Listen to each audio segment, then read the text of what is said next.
With 6 home games left, Atlanta needs to take control at Turner Field this week. Home has been where the Braves have been most successful, and if they can finish up with the National League's best record, they'll have home field advantage during the playoffs. Turner Field's a great place to be in October. Atlanta hopes to keep winning and hopes to play a lot more games here at Turner Field.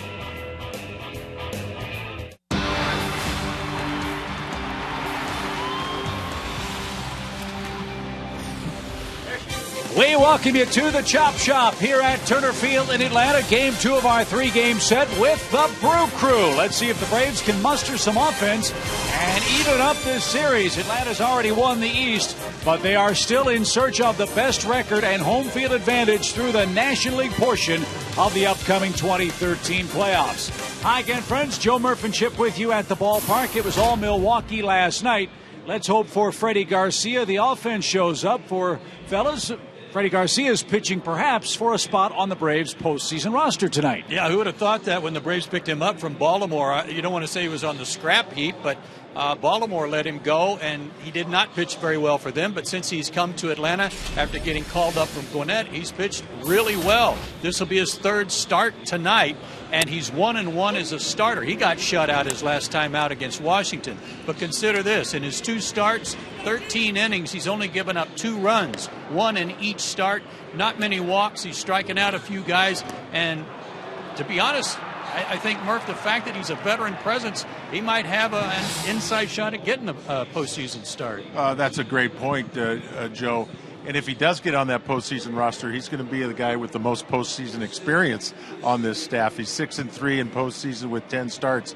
36-year-old veteran Freddie Garcia, that's what you need in the postseason. Some experience, someone who's been there, and it'd be great to see him make it, Chip. Need some runs, too. The Milwaukee Brewers, believe it or not, have played the Braves 4 times this year. They've shut out Atlanta 3 times. Let's hope Atlanta can do some damage on Tyler Thornburg. He's the man. Yeah, he's the man who's got the ball for Milwaukee, and he's turned his professional season around here with the mighty Brew Crew. When we come back, Tom Hart will break down the rest of the National League slate. The Cardinals, the Reds, the Pirates, and yes, the Dodgers all trying to chase down Atlanta for the best record in the league. That and more from Atlanta right after this.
looking forward to the postseason.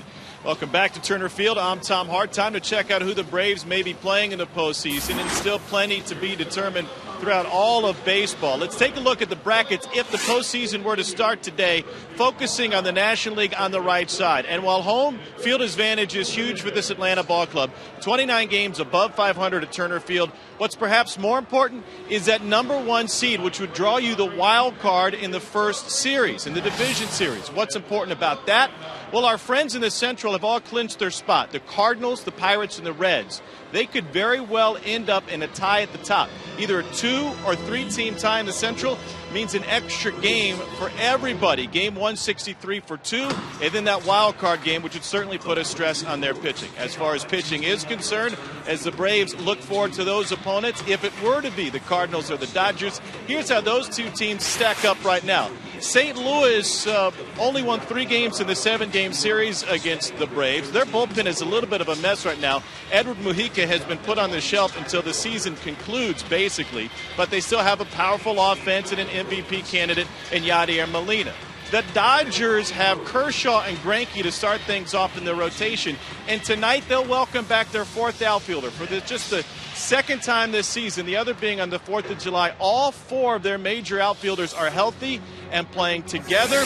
And despite a swim in the pool, the Dodgers continue to be hot. So who do you want to face? I say the Braves want to face a team that's already played a couple of games before the division series start. So for that, Atlanta has to make sure they take care of business to hold on to the best record in the National League, hold on to home field advantage, and the number 1 seed. That could start tonight with veteran Freddie Garcia getting the call for Atlanta. He'll take the mound against the Brewers as Atlanta tries to find some offense. Chip, Joe, and Dale will have the call when we bring you back to Turner Field.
Tonight for the Braves. He's a proud new papa. He and his lovely wife Ashley welcomed Colby into the world yesterday, and along with brother Colt, the McCann family is off and running, and mom and baby, we understand, are doing great. So congratulations to the entire McCann clan tonight. Let's see if Brian in the lineup will help the Braves offense get going. The Brewers had him stuck in neutral last night. No runs on 3 hits for the Braves, as Estrada knocked off Mike Minor in the opening game of this 3-game series. It is a cool night in Atlanta, cloudy night as well. The wind blowing across the diamond from right field toward the left field corner. It is a 66-degree evening forecast is for partly cloudy skies, not much rain, and the weather tomorrow and the rest of the homestand expected to be absolutely gorgeous. So we hope you'll come on out, support the Braves as they try to hang on to the top record in National League play this year. Freddie Garcia is ready to go. Here's the Brewers lineup he'll face. Norichika Aoki leads off in right field. Scooter Gennett bats and plays second. Jonathan Lucroy and Aramis Ramirez have hurt the Braves at the plate. Carlos Gomez homered here last night. He's in center. Caleb Gindle's their left fielder. Our old friend Juan Francisco starts at first base and bats seventh. Jeff Bianchi is the shortstop. Still no Gene Segura, who's hurt. And Tyler Thornburg, an Atlantan, gets the ball for Milwaukee. He's an incredible story and seeks his fourth win tonight. Freddie Garcia starts for the Braves for the third time. In his first two starts, he's 1-1 with an excellent ERA of 1.38. And take a look, 13 innings, 12 hits in those two starts, only 1 run in each of the starts, so 2 total, 3 walks, 9 strikeouts, no home runs.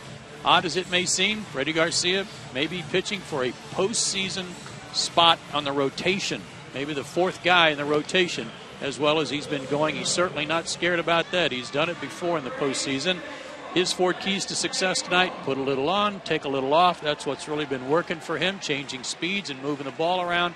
And what a resurgence for a guy who really had a tough time in Baltimore to start the season, to think that he finds himself on a ball club right now that's going to the postseason, and he may be a big part of it. So let's see what he's got in store for the Brew Crew tonight. Norichika Aoki is the right fielder, and he'll get things started tonight. 7 homers, 34 RBIs for Aoki. He doubled and scored in last night's game. And Garcia delivers a strike.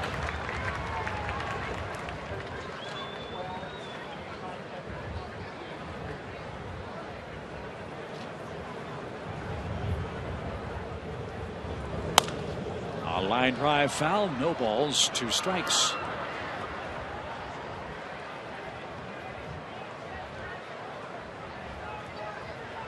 Aoki had himself quite a homestand for the Brewers.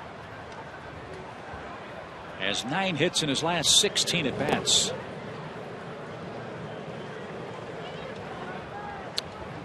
And had an 8-for-11 stretch in their just completed series. There's your umpiring crew. Angel Hernandez is at third base, as far away from the Braves dugout as he can possibly be.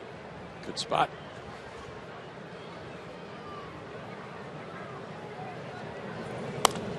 And a pop fly foul. Aoki will see another pitch from Garcia. 1 ball, 2 strikes.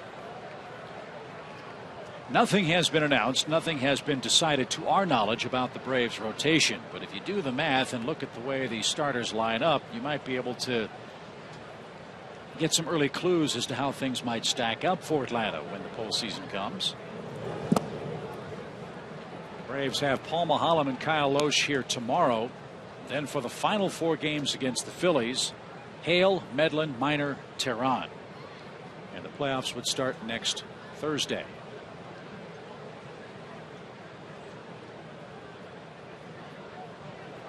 The only question is where they will start.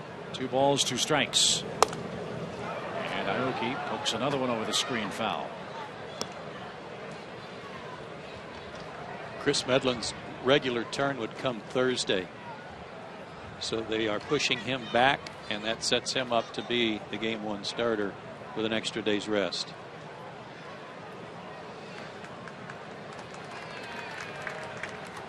Two balls, 2 strikes.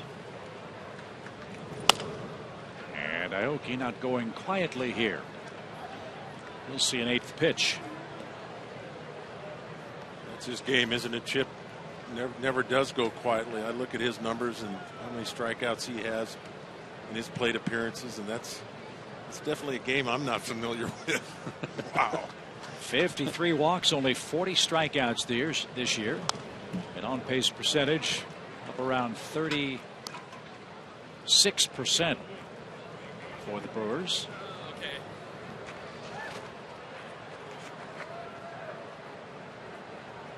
And he's doing exactly what Ron Renicky hopes here. Make Garcia work early. Aoki 572 at bats. And another one foul. He's fouled off everything he's got to. Sinker, breaking ball, high fastball. He's at the point where he just wants him to put it in play.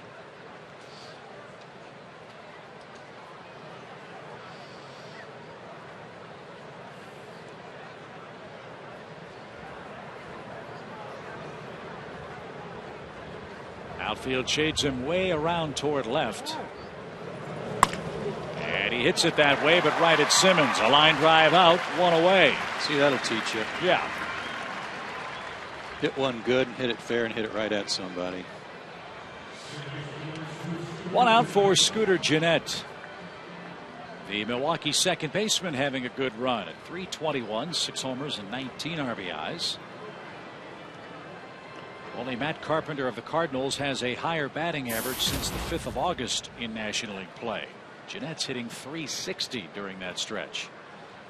Made a heck of a play to end the game last night as well.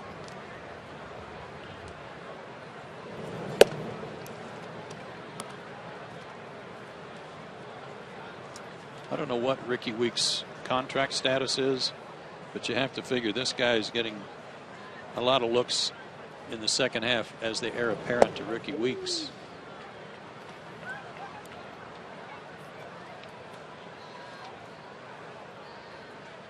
Disappointing year for Weeks, who's hurt for the Brewers. He signed through next year as Weeks, and a vesting option for 2015. Popped up left side, and the play is made by Elliott Johnson, who's got the start at the hot corner tonight. And there's the second out of the inning. Freddie Gonzalez rested a couple of his regulars last night. Freeman and Ugla, they're in there tonight. Chris Johnson gets the night off at third base. Brian McCann is back after his daughter's birth last night. Gaddis, Hayward, and Justin Upton might be your starting outfield come postseason time.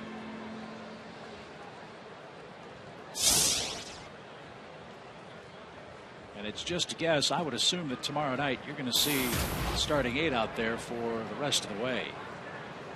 With so much on the line for Atlanta. Won't know till we get to the ballpark.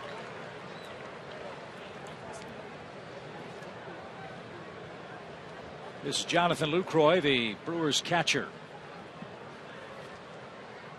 Lucroy hit a long home run here last night, a 2-run shot that made it a 3-0 game. And that thing about home field advantage, Chip, and as Tom was showing us on that graphic with the bracket, it's not so much about who they want to play or who they're avoiding playing by winning home field advantage. Is your home field advantage doesn't really matter who comes in here the way the Braves have played at Turner Field. Yeah, they're 52-23 at home. So that is in a season that is full of goals for Atlanta. Winning your division is one of them. Home field advantage is an equally important goal, and then winning playoff series the next. I think also as well the other factor is the relative lack of experience in postseason play. That home field advantage has got to be in just that much more important. Everything's going to be a little bit different even here at home once the playoffs start. I think that's it's going to be a different feel, and you can imagine what it's going to be like on the road. So it's huge in so many ways. Jonathan Lucroy walks with 2 out, and Braves killer Aramis Ramirez will be the batter with 1 on and 2 out. I remember Chris Chambliss telling me this. He said, he went through all the playoffs and the World Series with the Yankees and came over here and helped us a little bit. He said, just wait till, you'll last week will be exciting, and then you'll get into the playoffs. I thought it was an interesting comment. He said that the playoffs is incredible atmosphere, the crowd's going crazy. He said in New York, the World Series, the crowd changed. All of a sudden, it was a more national crowd and corporate crowd. But nevertheless, he said it's a completely different feel. And that takes a little getting used to. Ramirez takes high, 1 ball, no strikes. I'm thinking not so much as the position players as a pitcher. You go through your daily routine here at home and your butterflies and trying to sleep that night. It's going to be a little different. It'd be nice to be here most of the time.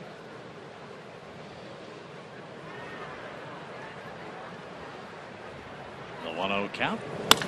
is lined over short. Ramirez another hit. And 2 are on with 2 out. Ramirez now 7 for 12 at the plate against Braves pitching. And 9 for 19 in his career against Freddie Garcia. And Carlos Gomez will bat in the opening inning. He debuted with a bang last night. A long first inning home run. That was the offensive highlight. He struck out in his other 4 at bats. And was not happy about it. I was entertained last night, I got to say, by Gomez last night. Kind of fun. A tapper toward third. Elliott's got it, and the throw to first is in time. Garcia threw 21 pitches, 10 of those to Aoki. Brewers get a hit and a walk, but fail to score in the top of the first.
Top of the first, here comes the Atlanta lineup.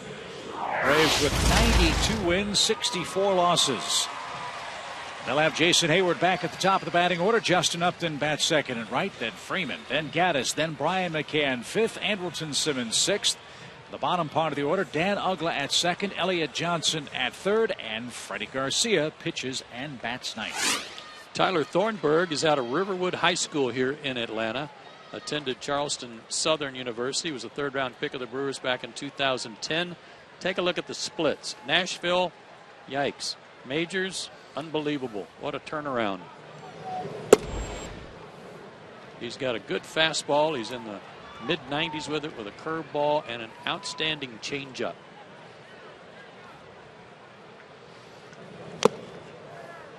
His 4 keys to success tonight, very Loesch-like. Kyle Loesch has been a big influence on this guy. You'll see Loesch locked in on the railing, probably watching him all night. And again, he's another pitcher for the Brewers with an excellent changeup. And there it was, 1 ball, 2 strikes for Hayward. Jason was 0 for 4 last night. And he skies this one to the left side. Drifting out at short is Jeff Bianchi, and he's got it. And there's out number 1. Here's a look at Milwaukee's defensive lineup. Lucroy's a good catch it, call it, and throw it guy behind the plate. Scooter Gennett at second. Jeff Bianchi the shortstop. Juan Francisco never played first base in the big leagues until he got to Milwaukee. That's because Corey Hart has missed the entire season. Gindel, Gomez, and Aoki from left to right in the outfield. 1 out for Justin. 26 homers, 67 RBIs. 3 of those RBIs have come in September for the Braves outfielder.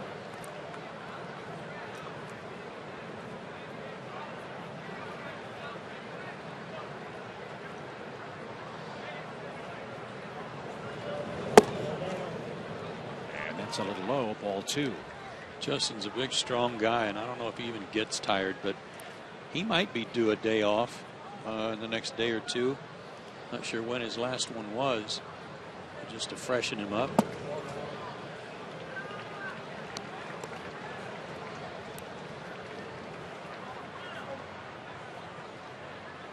And that is a delicate balance for manager Freddie Gonzalez. Rest versus rust. And also, this Braves lineup has not exactly been ripping the cover off the ball here in September. And with games dwindling down to 5 after tonight, got to get some guys going here offensively. Fly ball down the right field line. Aoki in the corner. He's going to have room, and he'll make the play in foul ground for the second out. Well, I'm sure Freddie's talking to guys every day. You got to have really good open lines of communication. So, Freddie's not assuming the guy wants a day off when he wants to be in there, how he's feeling, and getting these guys ready to go for next week. Well, 2 of the game's great first pitch swingers are squaring off in this series. Freddie Freeman loves the first pitch. Let's see what he does. He hacks away and fouls it off. Carlos Gomez leads the National League in swings on the first pitch at over 52%. Freddie Freeman is second at nearly 47% of the time.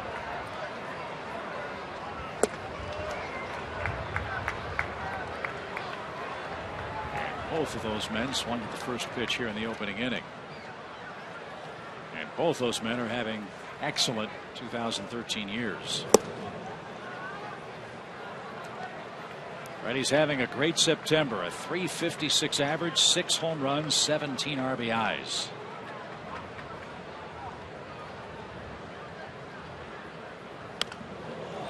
Right off his knuckles into the seats. It's 1-2. I don't know if you guys remember a line drive foul ball last night that went into the Milwaukee dugout, but it looked like it hit the top railing, I mean the top of the roof, and bounced back onto the field.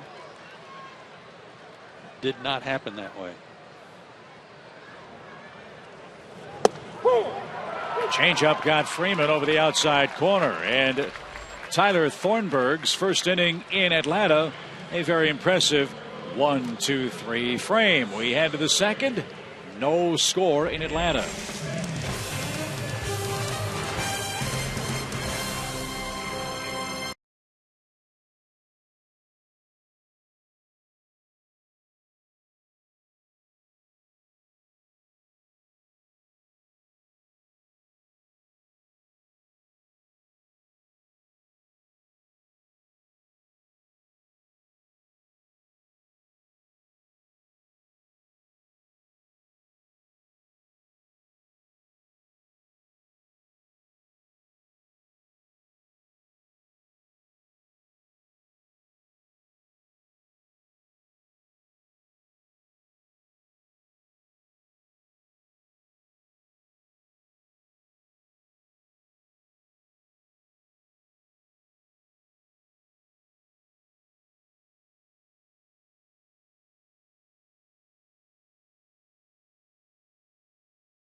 Oh, the foul ball went shooting over there, and sitting up on the top of the bench was Logan Schaefer with his bat.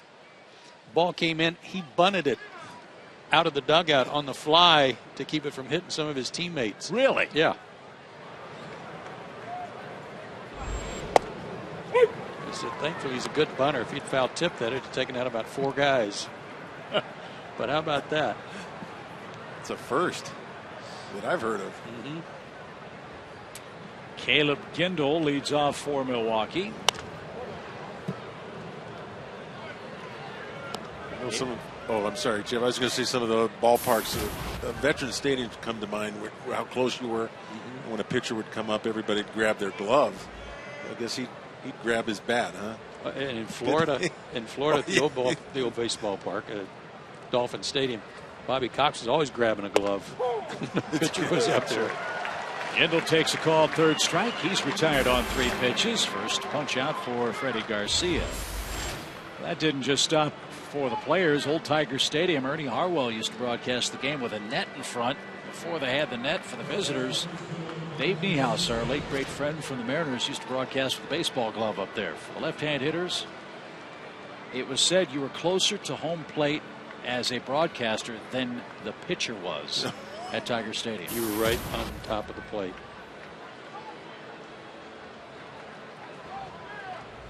Dave wasn't a very good fielding broadcaster, just for the record. But a Hall of Famer nonetheless. Here's Juan Francisco.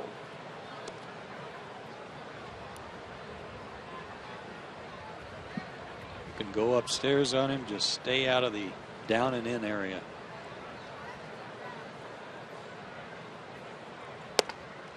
Had the same problem for Juan in Milwaukee that at times surfaced with the Braves. He just has not been able to make consistent contact. 91 strikeouts and 230 at bats as a Brewer.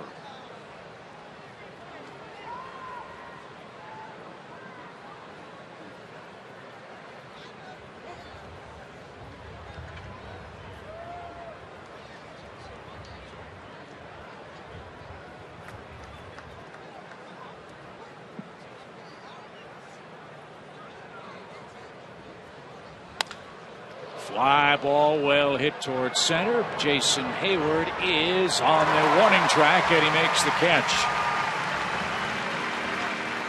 Juan made contact that time but flies out to center. 2 outs.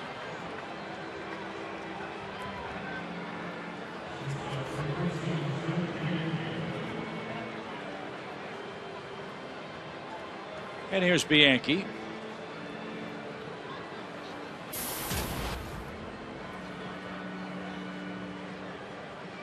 Bianchi getting the starts at shortstop because the sensational Gene Segura is still hurt.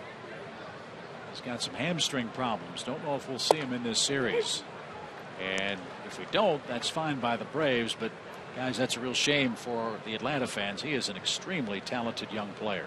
Outstanding. He may be the second best shortstop in the National League. But the National League is loaded with good shortstops.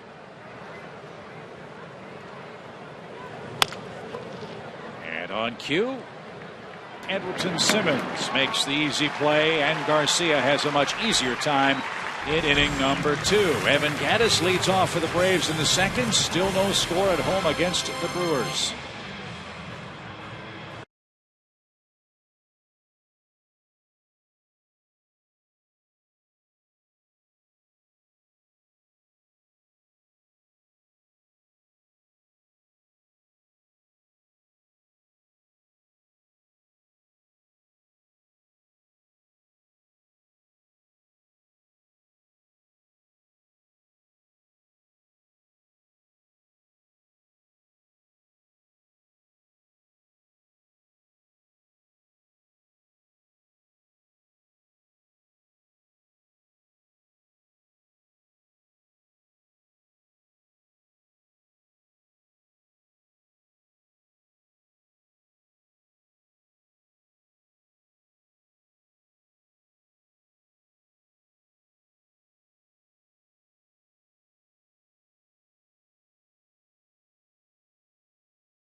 things off for the Braves here at Turner Field. Braves baseball on Sports South is being presented by Academy Sports and Outdoors. The right stuff, a low price every day.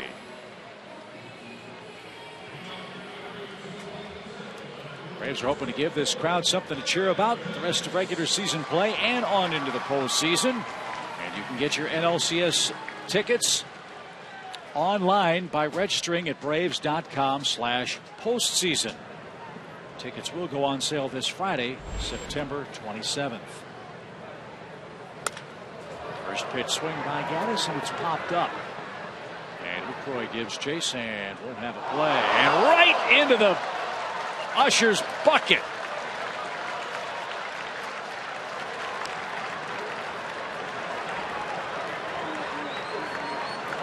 A splashdown pop-up for Gaddis.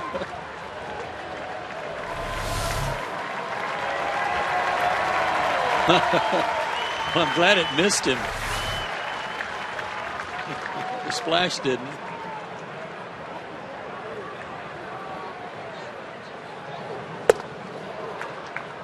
No balls, 2 strikes.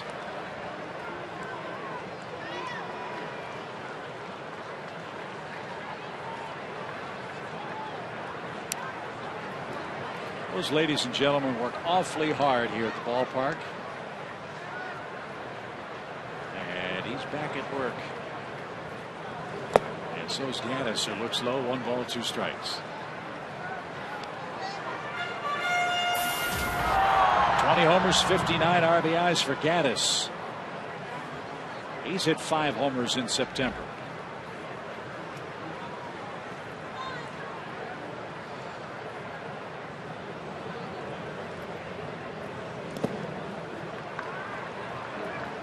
And now 2-2.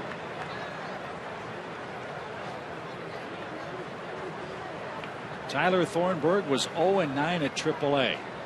5.79 ERA. Talking to some of the Brewers people, they said they really didn't have another option to get somebody up to pitch in rotation for the Brewers. He has seized this opportunity.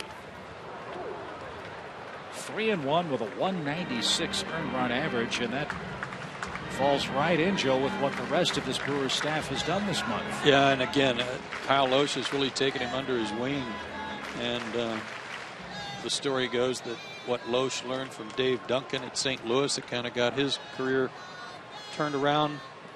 Loesch has passed along some of that same influence to Thornburg. Gaddis whistles one beyond the Brewers dugout foul. That looked like a hanging curve. That was probably a ball up and in.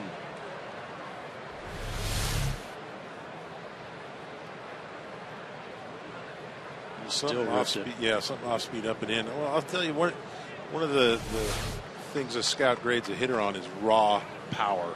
You know, just how far you can hit the ball. And Gaddis with a leadoff single. You know, whether you make contact or not, they just, you know, what kind of raw power is the guy capable of? And I mean, I've only seen Thornburg now for 4 hitters, but raw stuff right now, I like what I see. I mean, 94, he's hit 94. He's thrown some really good changeups, and like I say, it's only 4 hitters, but you kind of see that 0-9 record in AAA.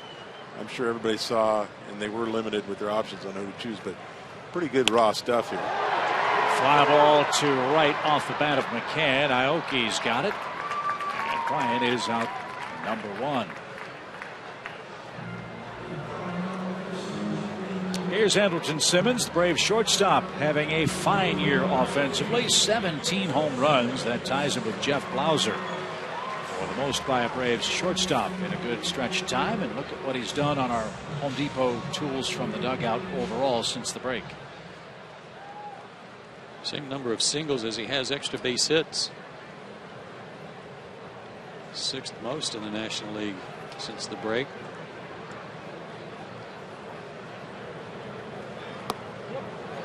On that pitch, strike 1.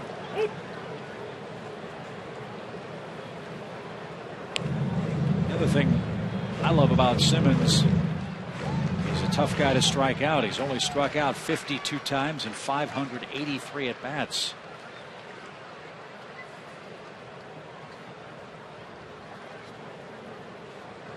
say, Chip, 52. 52. Well, we talk about Aoki and marvel at those numbers, and this is his was 40, wasn't it? 40. This was 40, right? So, I mean, I think everybody. When I first saw Andrelton, I was kind of thinking a 20 home run guy, a 280 guy, maybe even better than that. He's coming into that pretty quick in his career. He bounces to short, and Milwaukee turns the double play. And that will retire the side. No runs, one hit, nobody left. When we come back for the third inning, Braves third baseman Chris Johnson will stop by for a chat. He'll join us from the Braves dugout in a scoreless game after 2.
For Milwaukee, and always a treat to be joined by one of the Braves down in the dugout. This time it's Chris Johnson's turn to join us. Chris, good evening to you. Hey guys, what's going on? It's unusual to see you over there. Yeah, this is strange for me. It's been a while. A strike to Tyler Thornburg. How does Freddie approach it with you when he says, "Hey, I'm going to give you a night off"? Did he tell you the night before? He kind of left me alone yesterday. Well, I don't understand why, but but yeah, I came in today, and because I like to be on the same routine. Really, I don't think I'd like to know the night before. So I was just coming in today, and he saw me as soon as I got in and said, "Hey, take today," and so I did. So. How you feeling? Feel good. This late in the season. I feel good. I was telling a couple of the guys earlier that one of the reporters today asked me, if swinging the bat well and stuff like that helps me through the dog days of a baseball season. And I said, I don't think there are any dog days on a team like this, because we're playing for something and so late in the year. So it's been a fun year. It's been fast for me. I feel like the season's gone by pretty quick. So I'm excited to start the second season. You get the night off tonight. You know about Michael Kadire and your race for the batting title. We don't want to jinx it and talk about that. We'll let that roll on. But what a thrill it had to be in Chicago the other day when word spread that you guys won the East. Yeah, that was the best feeling I've had in a baseball uniform in my life. So that was the best day I've ever had. It was awesome. Celebrating with my teammates. I love every one of these guys, and it's been a really fun year. We've gone through some stuff. A lot of people may not know it just because we've played some pretty good baseball, but we have gone through some things, and guys have been down, and other guys have. Aoki rips one into the right field corner. He's thinking about a double, and he's going to get there with one man out. Yeah, so other people have stepped up, and we've had a good year. It's been fun. Chris, a lot of people didn't know much about you before you came to Atlanta. We had this conversation in Chicago the other day about a scout saying to me, what changes has Chris Johnson made in his swing? What's the difference? And I told the scout, I said, I don't know. I didn't get to see Chris play that much. But can you put your finger on it, or do you have an explanation of what the goals were you set this year and how you've been able to accomplish them? Well, first of all, I think winning and being on a ball club like this has helped me out a lot, because I've been able to honestly just a lot of times forget about personal stuff and just go out and try to win the game. You know, I mean, guys, you get caught up in the winning aspect of the game, and, you know, last night even guys are asking me why, you know, I tried to bunt in that game. You know, we wanted to get some guys over and get some runs in, so I think that's helped me out tremendously. And you know, it's a great group of guys. For me, I just realized this year what kind of hitter I think I want to be. I want to be an all-around good hitter. I want to have good at-bats, you know, night in and night out, and that's really helped me out, and finding an approach and going about it that way. A strike to Scooter Gennett. Now, you said just a moment ago that Freddie was going to kind of leave you alone last night. You weren't a very happy lad after your 0 for 4, were you? I'm never happy. I mean, first off, we lost. So I mean, right. if we would have won the game, it's a lot easier to shake off when you struggle, and but when you lose the game, it's and then you throw an 0 for 4 on top of it.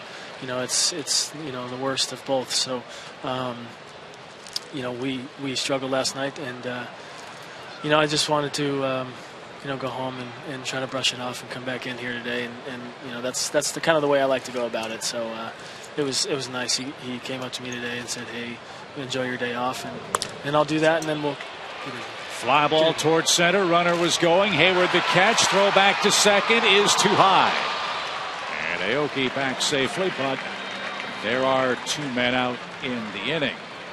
Chris, there is light at the end of the tunnel as far as the regular season is concerned. I'm sure you guys talk about the importance of home field advantage in the playoffs, and you know there is another race that maybe isn't being talked about as much in Atlanta as it should be.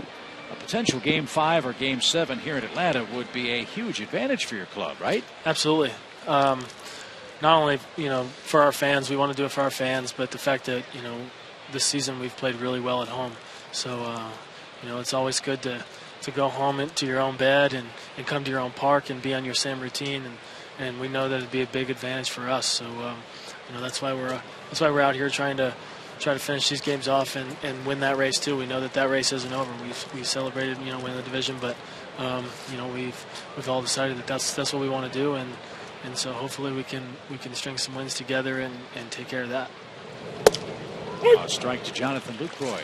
One of the things, Chris, that's so hard to do for any major league player, I don't care how good you are, is to have a consistent approach and swing all year long. And really beginning in spring training, you've had a plan, you've had a swing that you haven't wavered from, I don't think, one at bat all year long, and it's really worked for you. That's not easy to do. And how have you been able to accomplish that? Well, I got good coaches, first of all.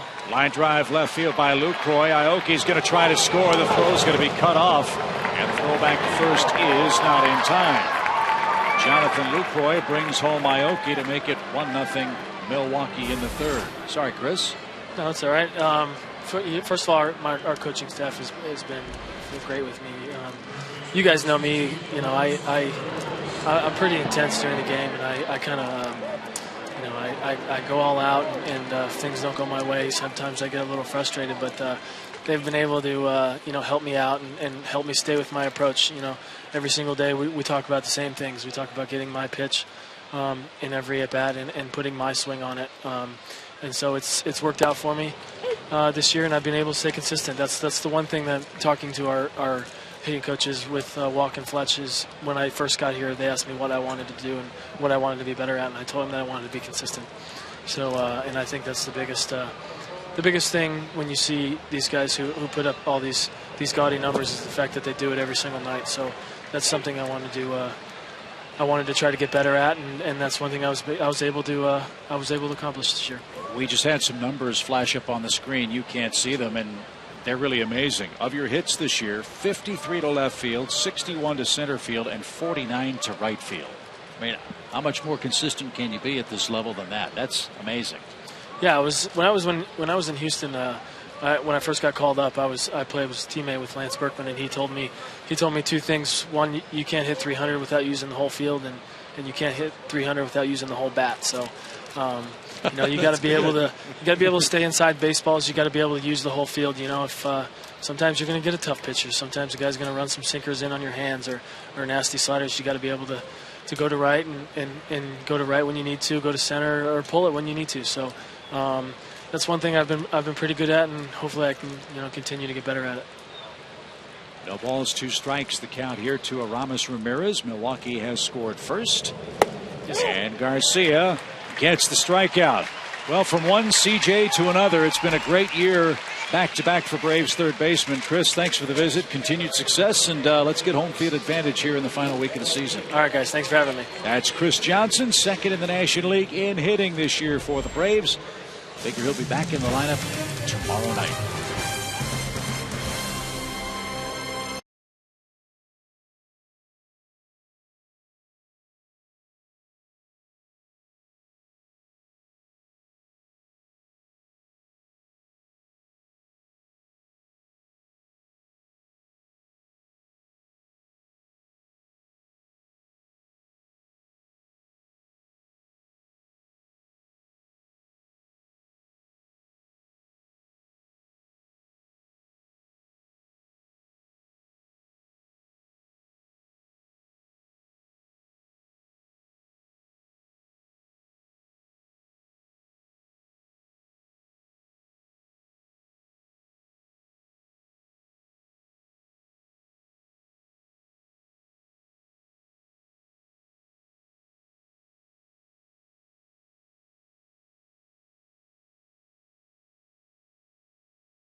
And Braves will have the bottom part of their order up in the home half of the third inning. It'll be Ugla, Elliott Johnson, and Freddie Garcia.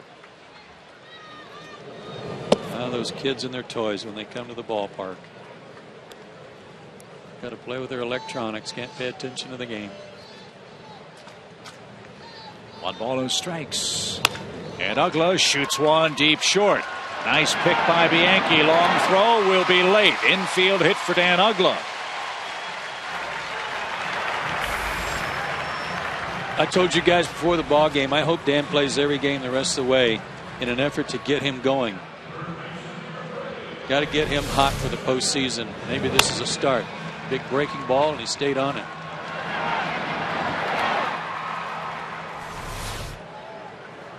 A big hug for his former teammate, Juan Francisco, who will hold him at first base. And now Elliott Johnson bats.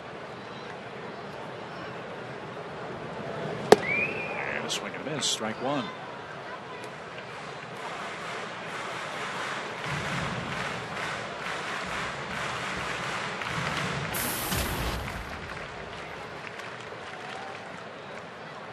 Elliott's work with the Braves has his overall batting average over 200 this year.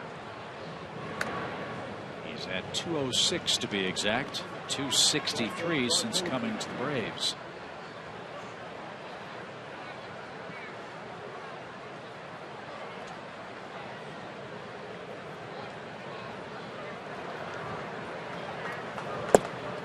I would think, Joe, that Elliott's versatility would be a huge potential weapon for Freddie Gonzalez for the playoff roster. Switch hits. He can play second, third, short, and the outfield. That could pinch run, steal a base for you.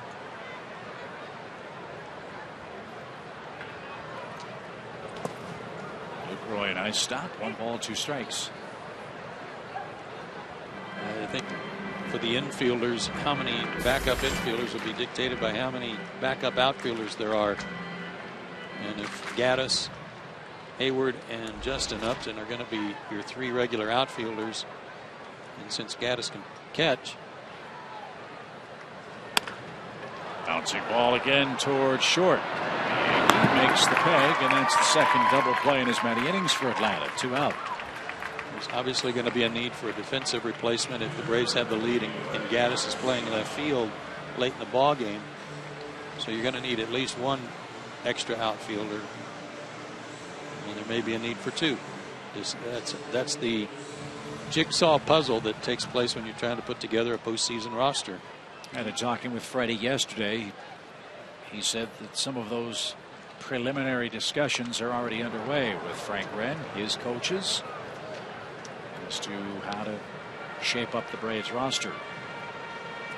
For the excuse me, Jim, from the outside looking in, a team that clinches with a week to go or so and has had, I think, no less than at least an 8-game lead for so long, you would think there'd be no questions. There's some major decisions going on that are going to be very interesting to watch, see how things play out here for the roster. And let's not forget how big a role injuries have played, not just for the pitching staff, which has been well documented, but for this Braves bench. The season-ending losses of Tyler Pasternaky and Ramiro Pena are very, very big injuries for this team.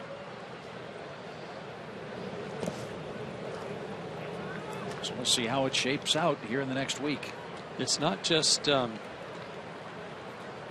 it's not even just the injuries that the Braves have sustained over the season that they've been able to replace. It's the guys right now that are hurt or lame that are affecting things. And that includes Reed Johnson and, of course, Jason Hayward able to come back already. That's a big boost. But the 2 lefties in the bullpen who have struggled down the stretch, it's not a pat team. And Garcia takes a called 3rd strike. And that ends the Atlanta 3rd. On we go to the 4th. Milwaukee 1, Atlanta nothing.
By Delta Airlines and by Ford.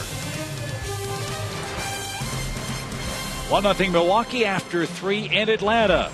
SEC Gridiron Live is on deck tomorrow night at 10 o'clock on Fox Sports South. Join James Bates, Tim Couch, Elizabeth Morrow, and Ovi Muheli as they break down everything in the SEC. Gridiron Live tomorrow night at 10 on Fox Sports South. I saw Elizabeth here earlier tonight. Somewhat blinded by Tom Hart's pants, so I hope she's able to go on the show tomorrow. Like she had solar burn or something. I'm not sure what it was. Carlos Gomez leads off the 4th. And And he takes a strike. Last time I was here, Chip, you gave Tom a little bit of bad time about, I think they were bright green. I think tonight they're bright red. Yeah, Tom looks like a walking traffic cone tonight. Last time he was auditioning for Mr. Green Jeans on Captain Kangaroo.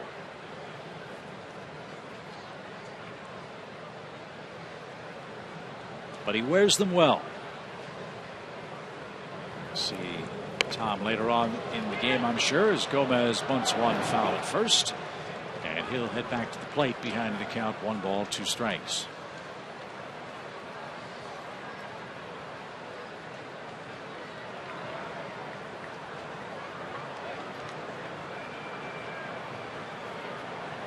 Oh, yeah, there they are. Had to break out a wide angle lens, but there they are.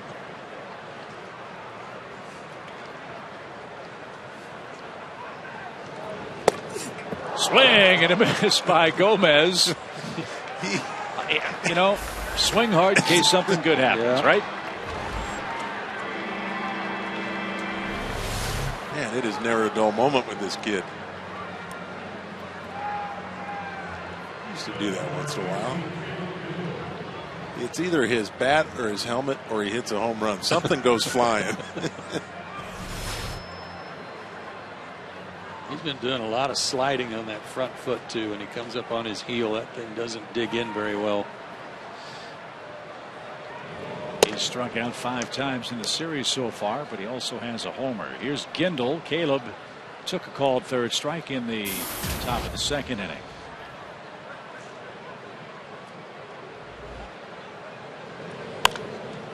This one's popped up. Freddie Freeman is going to give way, and the catch made by Elliott Johnson. Caleb Gindel's a big Braves fan growing up in Pensacola.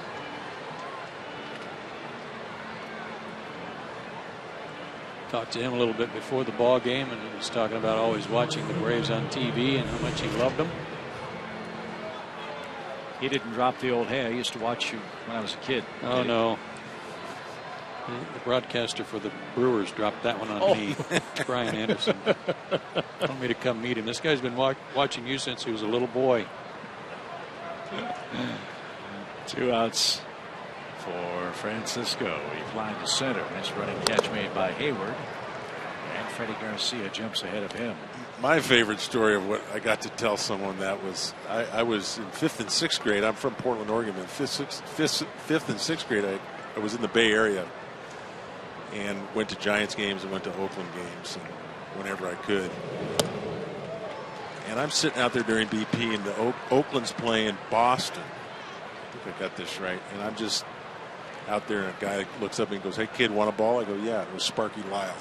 Oh, no kidding. So I go, my first spring training, you know, that was in the 60s sometimes. My first spring training, he was with Texas that time.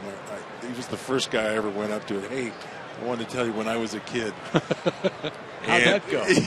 He said, "Get out of here. I don't want to hear that." But he started laughing. It was great. Every time I saw him since then, I'd go up to him. I go, "Hey, thanks for that ball you gave me when I was in 6th grade. It was a lot of fun." 1 ball, 2 strikes for Francisco, and that's over the inside corner. Garcia has a couple of strikeouts in the 4th inning, 5 in total in the game. And now the top of the order will try to get things going for the Braves. Hayward, Upton, and Freeman lead our Delta Airlines on-deck trio in a 1-0 game after 3.5.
disappear for the Milwaukee pitching staff. They have 3 shutouts against the Braves in 4 games played this year, and after 3.5, Tyler Thornburg leads 1-0. Their good mound work, our Academy Sports and Outdoor leaderboard tonight. Yeah, that's 4th best in the National League since the All-Star break, so it's been good for them, as they were saying before the game. And you talked about it before the game last night, Chip. They had 1 bad month. They played about 500 ball other than May when they went 5-22. 6-22. Thanks, Dave. 1 strike to Hayward. Now 2 strikes to Jason Hayward, who popped out short his first time up.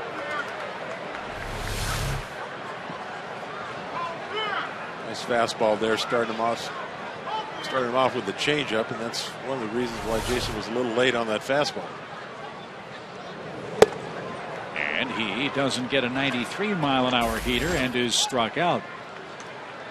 That's 3 strikeouts for Tyler Thornburg, 1 away in the Braves' 4th. Well, that was a good call by Lucroy. That guy keeps impressing me more and more behind the plate.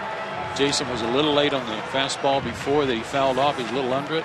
Came right back with one that was a little bit higher, and Jason couldn't catch up. Justin popped out in foul ground in the Braves' 1st.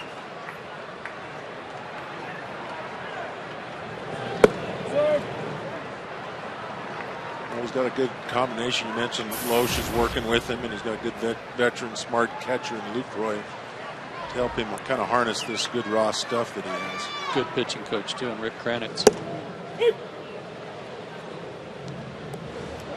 1 ball, 1 strike. Yeah, Rick Kranitz had Kerry Wood, Mark Pryor, and Carlos Zambrano in the minor leagues for the Cubs years ago.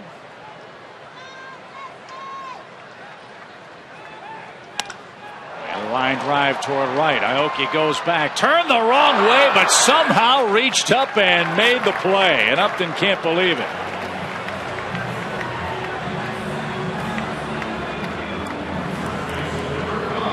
That was a rocket, too.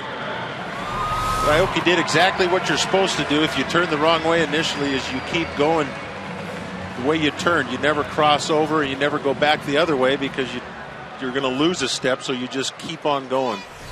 Even though that first initial was not good judgment. The ball was hit so hard, that's why I didn't judge it that well. Rocket.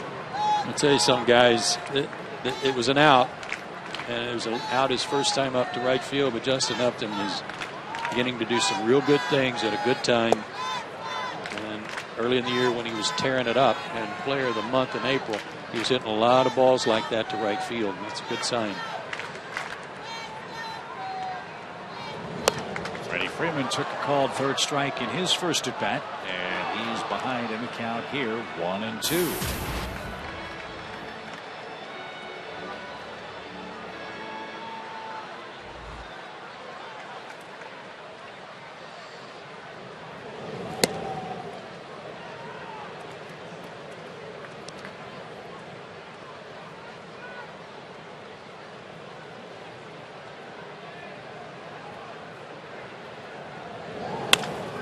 In the air to center, and Freeman's aboard with a 2-out hit. Change up. Maybe stayed on it.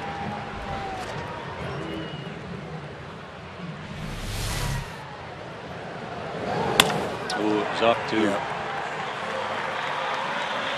Change up and away. He hits it to left. That ball's anywhere else.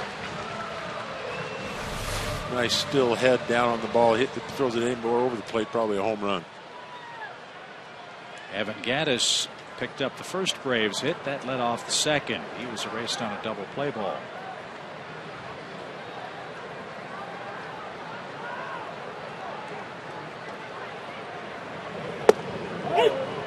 And a strike. Since the Braves last scored in a game while Freddie Garcia was pitching, that was down in Miami in his first start.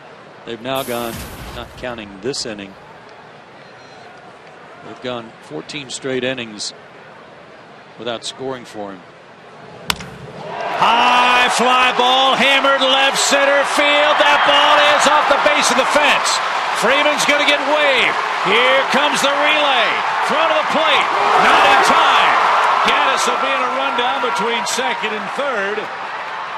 And the tag applied, but Evan brings home Freddie Freeman with the game-tying run with 2 outs in the 4th inning.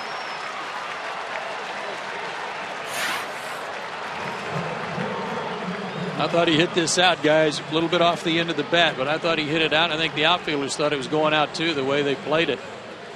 Yeah, I think everybody's surprised that ball didn't go out. Hits off the wall. Freeman scores from first on an RBI double, and the Braves are back even after 4.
Bid by Milwaukee tonight. He brings home Freddie Freeman, and that ties the game heading to the 5th. Evan's 60th RBI this year. It's a new life for Freddie Garcia. He's got the bottom part of the order up.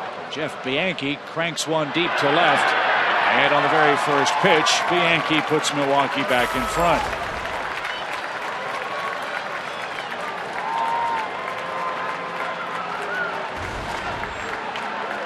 First home run for Jeff Bianchi this year. Well, he'll be happy the fans threw it back on the field. He may well get the silent treatment on his first homer of the year. Hanging off-speed pitch. Yep.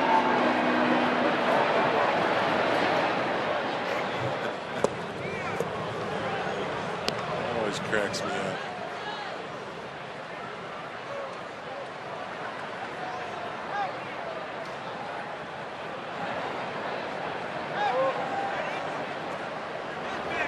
Still nothing. I mean, that's a long one. They're taking it to extreme. Yes, they are. Look at Jerry Nairn there at the bottom of the picture, the bench coach. He's already laughing.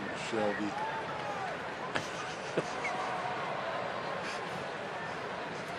There we go. And Tyler Thornburg with a 1-run lead strikes out. That's the first down of the inning. 6 strikeouts for Garcia tonight.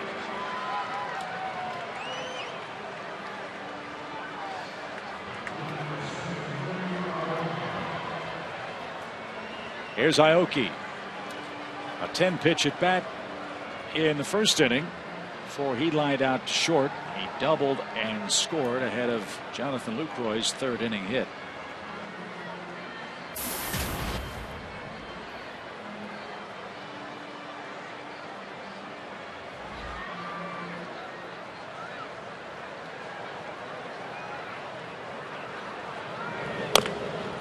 Bouncer rolls foul. We'll keep you up to date on all the other scores in National League play tonight. So many big races to talk about. not as to who's going to be in postseason play in our league. That's been decided. Both the Pirates and Reds are in. The only question is Pittsburgh, Cincinnati, and St. Louis. What position will they occupy, and who will host the one-game playoff game? Right now, the St. Louis Cardinals have a 2-game lead over the Reds and Pirates. And Cincinnati hosts Pittsburgh for the final games of regular season play at the Great American Ballpark. Cincy is losing tonight. Back to the mound. Aoki serves it to Freddie Garcia. That's out number 2. Braves hope for some help from the Washington Nationals tonight. Washington was officially eliminated from postseason play yesterday. And Davey Johnson said that the reality of Washington not going to the playoffs hit his club like a ton of bricks today. However, he said the Nationals will be in spoiler mode. He's going to play his regular lineup tonight against the Cardinals. But you've got to play the schedule. You've got to be you've got to maintain that integrity for the rest of the teams that are involved. You can't just shut it down. A liner by Scooter Gennett over third, and he's aboard with a 2-out base hit. So he's 1 for 3. Garcia's made a few more mistakes tonight with his off-speed pitch than he made in his first 2 starts, and the Brewers have capitalized. Like this kid's swing. Nice flat swing. Him and Aoki. Tough 1-2 combination right at the top. Be interesting to follow his young career. I like the way he plays. And he's starting because Ricky Weeks is out. He's got a ruptured hamstring tendon. He's out for the 41st game tonight. And Weeks, one would assume, would be ready to go in spring training next year with another year on his contract. An $11 million loss for Milwaukee this season.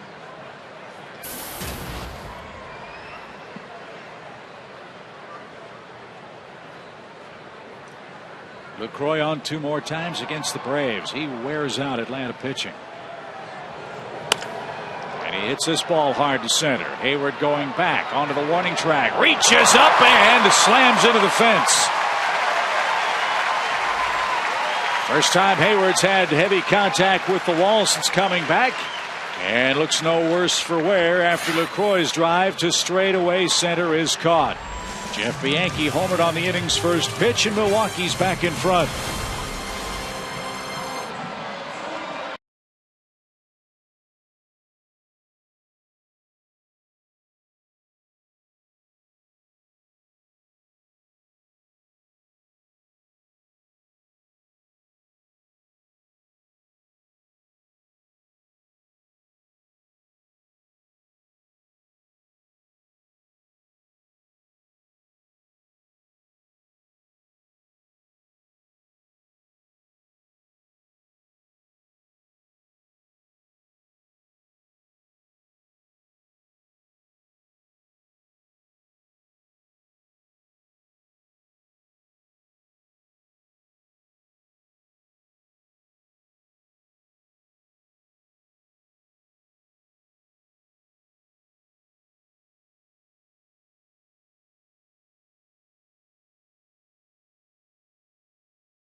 Chip, thank you very much. Well, if fans missed it, a couple of weeks ago, I interviewed Jacob Landis. He is a 24-year-old incredible young man who is riding his bike cross-country, and he's raising money for children who need cochlear implants. Now, Jacob lost his hearing at 10 years of age, and he got the cochlear implant, a procedure he told me has changed his entire life. So on the 19th, he stopped here in Braves country. He got to meet Craig Kimbrell.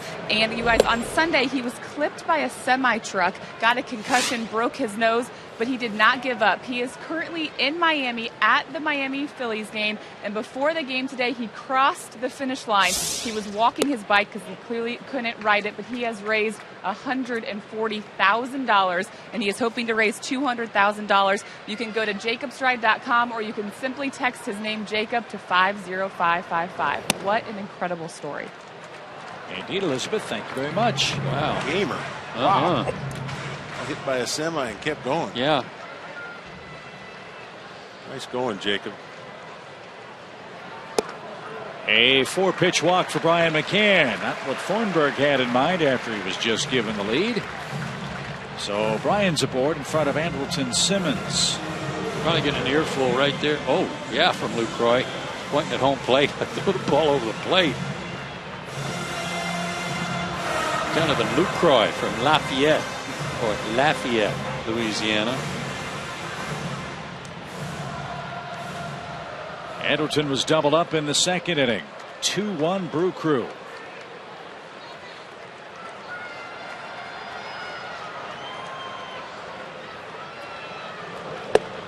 And a breaking ball in for a called strike.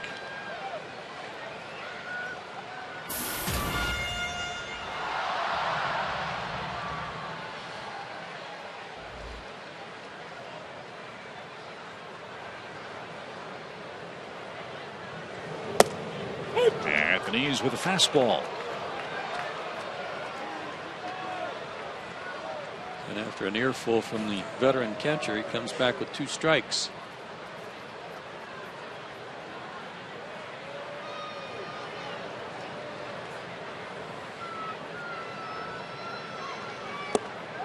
And 3 straight takes care of Simmons. A rare strikeout for Andrelton. 1 on, 1 out for Dan Uggla. Dan reached on an infield hit.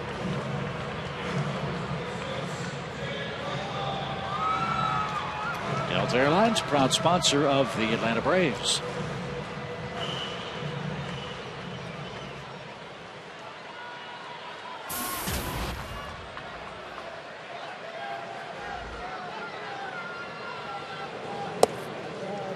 Low and in, 1 ball, no strikes.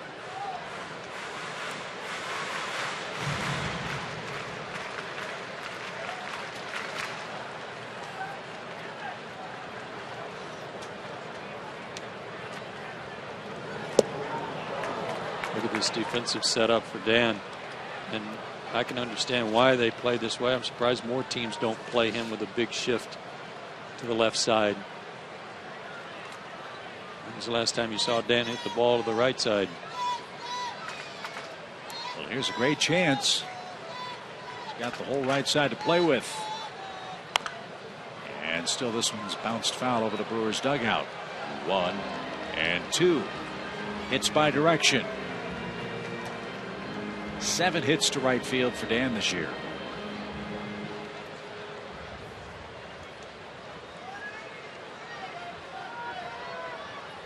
I think the frustrating thing is that Dan can do that. He can go the other way. I've seen him do it.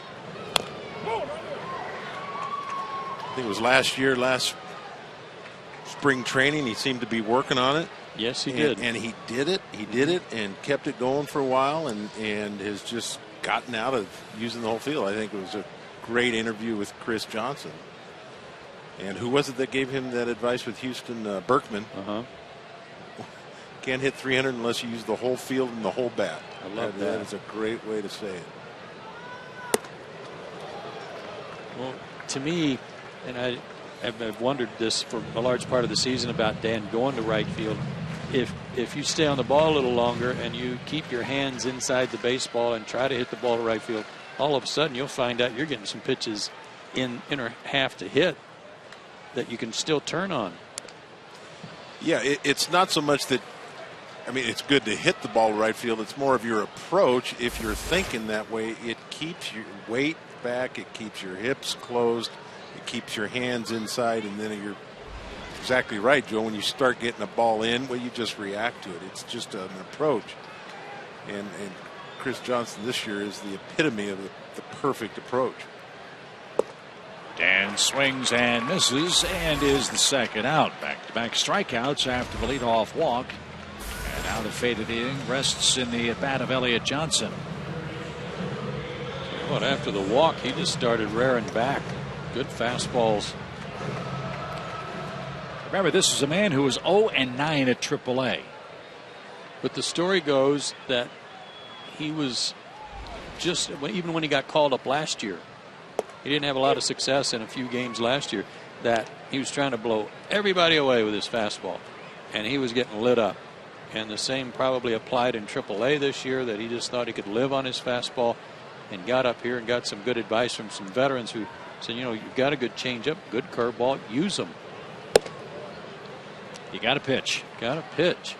Well, he struck Jason Hayward out last time with a changeup and then 2 fastballs. And he started Elliott Johnson here with a changeup, which shows that, you know, he's got the 8th place hitter in the lineup. He's not just going out there throwing. Him and Lucroy are thinking about this. And another, I think that was a change. Yeah, it was.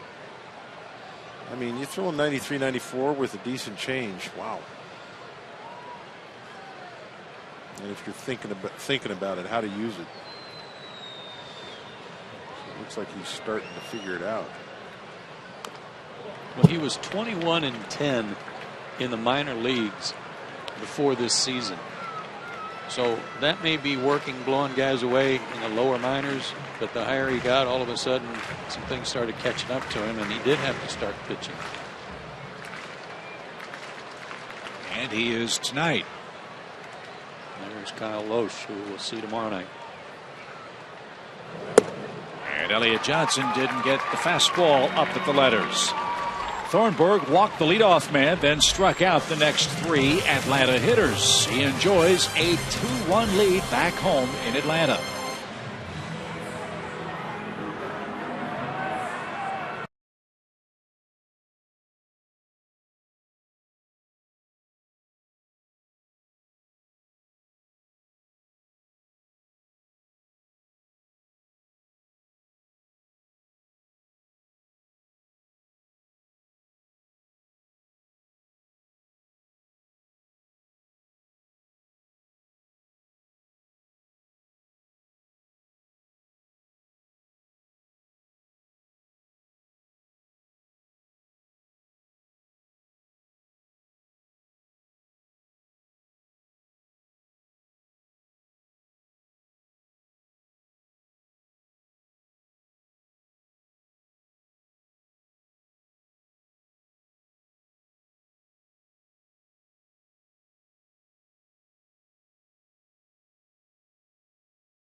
Lottery by the Home Depot and by Toyota.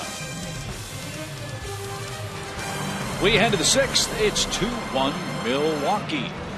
And guys, it's trivia time. Let's check it out. Tonight's trivia question, as always, presented by AT Uverse. Name the only current National League player with more extra base hits since 2001 than the Brewers' Aramis Ramirez. The last 12 years, who has more extra base hits in the National League than Ramirez?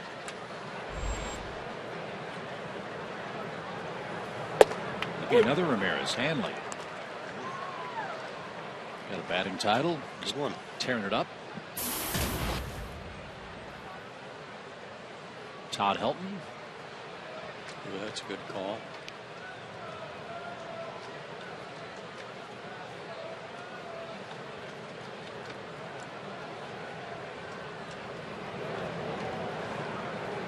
Quick strike to Ramirez, and he rolls it foul out of play. It's 0-2.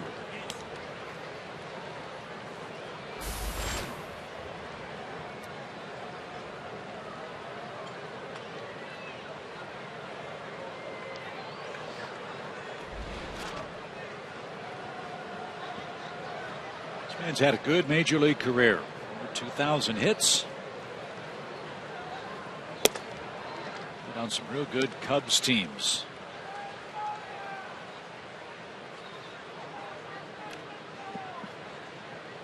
(2003, 2004). Now with Milwaukee with 12 homers in what's been an injury-filled season for him. The knees have given him some trouble. And Garcia just gave him some trouble on a pitch that appeared to be a ball. He swung and missed it. And that's 7 strikeouts for Garcia, 1 away in the 6th. Fans, only 6 suites remain available for each NLDS game at Turner Field. If you want to watch the postseason in the comfort of a luxury suite, don't wait. Only 6 remain available for each of the NLDS games. Call 404-577-9100 today. Here's Gomez. And he looks high. 1 ball, no strikes. Washington and the Cardinals underway. No score in the 2nd. Here in St. Louis. Gio Gonzalez and Michael Wacha. Waka.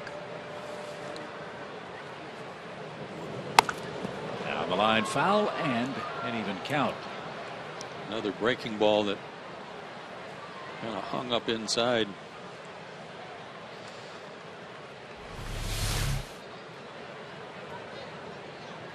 He almost falls down. You don't see hitters taking as big a stride as he takes these days either.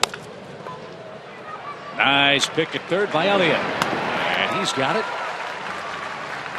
Gomez is out number 2.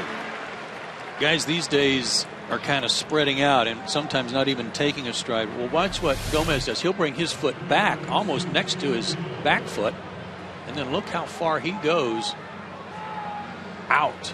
I mean, that's a lot of movement. Might be a little too much, but personally, I'm not in favor of the little to no strides. I mean, I can't argue guys have had a lot of success with it, but sometimes I think just a little bit more. I think Gomez is a little too much. Like you said, he's a little out of control. But I think sometimes guys are, these theories and these things don't necessarily fit every guy, and I think sometimes guys don't get their hips as involved in the swing as they should. But I can see the problem. I think I go over steps sometimes. You get too far out, too committed. Well, think about Chipper. Yeah. Chipper had his toe tapped, and he didn't take a long stride. His front foot came back, but it went back out in a stride, but it was very short. Good timing mechanism for him. Fly ball to right by Gindel and right at Upton. 1, 2, 3 inning for Freddie Garcia. He'll try to help his own cause in the bottom of the inning. Down a run.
Freddie Garcia with 6 good innings again. He's given up 5 hits and 2 runs and trails 2-1.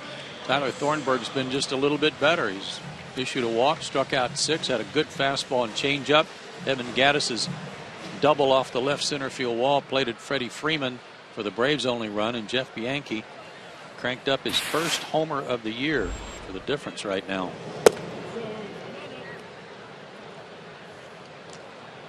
Garcia, Hayward, and Justin Upton in the 6th.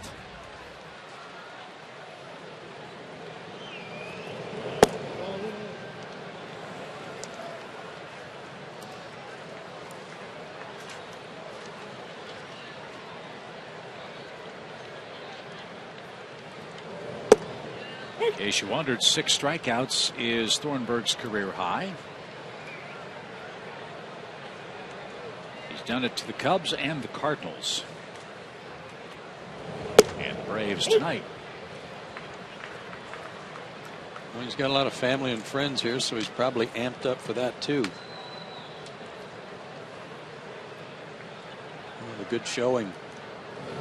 And it is a new career high. He strikes out Garcia to lead off the Braves' 6th inning. All year long, Braves baseball on Sports South is being presented by Academy Sports and Outdoors. The right stuff, the low price, every day. And he struck out 4 in a row as Tyler Thornburg. And we go back to the top and Jason Hayward.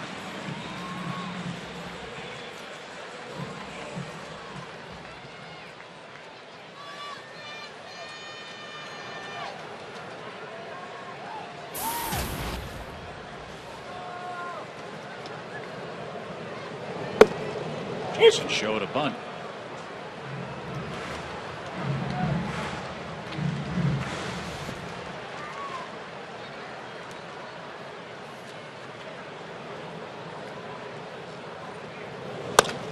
Ground ball up the middle. That's going to scoot through for a hit. And Hayward stumbled and scampers back to first with a 1-out single.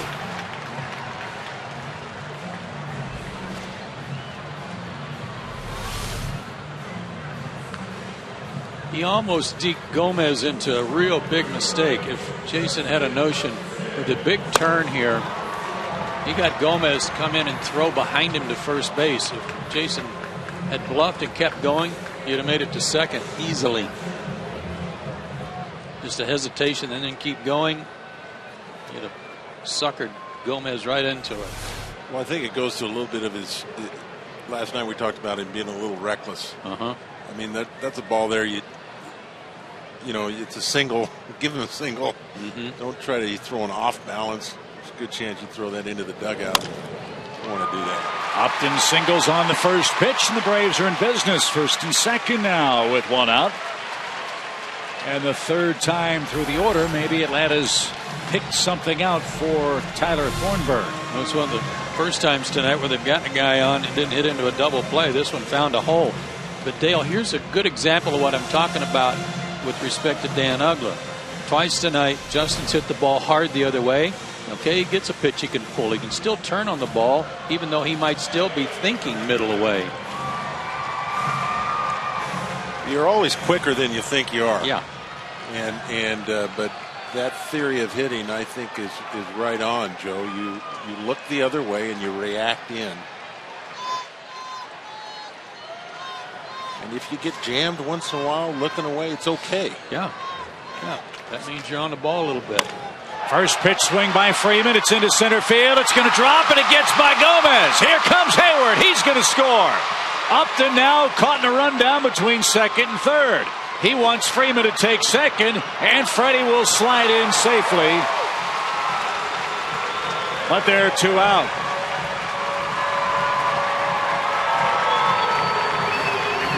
Freeman with an RBI hit advances to 2nd after Upton took too big a turnaround 2nd. It was a good read by Jason Hayward on the base hit. But again, 2nd time tonight, Braves base runner has been caught between 2nd and 3rd unnecessarily. Yeah, unnecessarily. I think that's the key. I think sometimes you got to draw throws, but there's no play at home. You can't get to 3rd on that one. Justin got caught off. It's too bad. We could have kept this thing going a little bit. It's a single, an RBI. The putout goes 8-5. And Freeman takes second on the throw and subsequent rundown. So Atlanta's tied the game 2-2. 3 consecutive hits in the inning. And Gaddis, with a 2-for-2 night, digs in against Thornburg.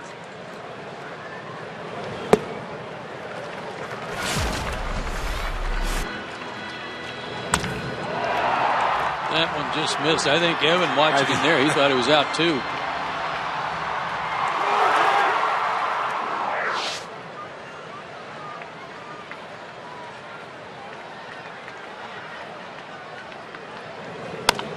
Line down the left field line and just foul. Those hits early in the count from Upton and Freddie, I'm not sure what the pitches were. They might have been changeups, and that might have been like with this third time through the order. Maybe some guys went up there looking for the changeup early in the count because he's been, as you pointed out, Dale, threw a changeup early to Elliott Johnson before he eventually struck him out with fastballs. Yeah, I think so too. And ever since Lucroy went out and got on him on that walk to McCann, he's thrown a lot of strikes. I think this guy said, "Hey, he's not messing around. Let's go up there swinging." I think you're right. He likes that changeup early. Good grief. How did he get the barrel to that? This is some kind of a quick bat inside here. This ball has got to be 6 inches off the plate, 92 miles an hour. I mean, there's bat splinters flying everywhere for most people. Yeah. It's incredible bat speed. Deuce is wild for Gaddis. Freeman at second. And a line drive down the left field line. Is that one going to stay fair? It won't. That might have been his slowest changeup of the night, too. 79. Evan did a good job of adjusting to that one and keeping his bat in the zone a little bit longer. Curveball wasn't a changeup.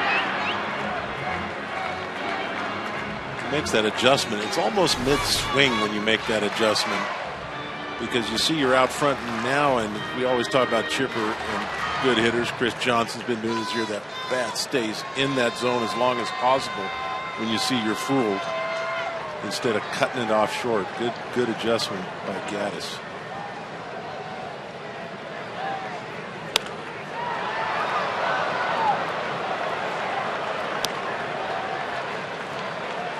He's got this breaking ball in the 70s. His changeup is in the low 80s. Levin's got him figured out. Question is, can he keep it straight? He's 2 for 2. That left field corner, he's wearing that out. Yeah. Makes a mistake, he'll have him zeroed in. Throws it out over the plate a little bit more. Maybe they think they can go upstairs. The fastball. A cue shot back to the mound, and Thornburg's got that to retire the side. But the Braves make hay. They pick up 3 consecutive singles. Freddie Freeman drives home run number 106, and that RBI ties our game 2-2 after 6.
Inning.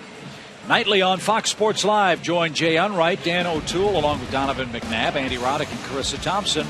They'll bring you all the scores, news, and highlights you need. Many of you have seen our special preview of Fox Sports Live right here on Sports South at 11 o'clock. That special preview ends this Friday, so you can only see Fox Sports Live on Fox Sports 1 starting next week. It's a new life for Freddie Garcia. He'll have Francisco Bianchi and then the pitcher spot for Milwaukee. See if Ron Renicky leaves his starter in a tie game here. Let's go to Freddie Garcia for just a second. I don't think he's had as good a stuff tonight as he's had in his other two starts. But here's a good case of a 36-year-old guy who's working his way through this and working his way through their lineup without his best stuff and still getting out. So he's only given up 2 runs. Hold it off the bat of Juan Francisco, leads off the 7th inning. Juan's 1 for 3 tonight. That's the age-old question, is it not, guys, when it comes to the playoffs? Talent versus experience. I'd love to have both, but the only way to get experience is to have talent, right? And Freddie Garcia, as you said, should he make the postseason roster, would be the most experienced Braves pitcher come playoff time. Well, you're right, Chip. Excuse me. There's no. It's just I was only able to experience it once, and it was just such a different feeling. It was just so hard to describe.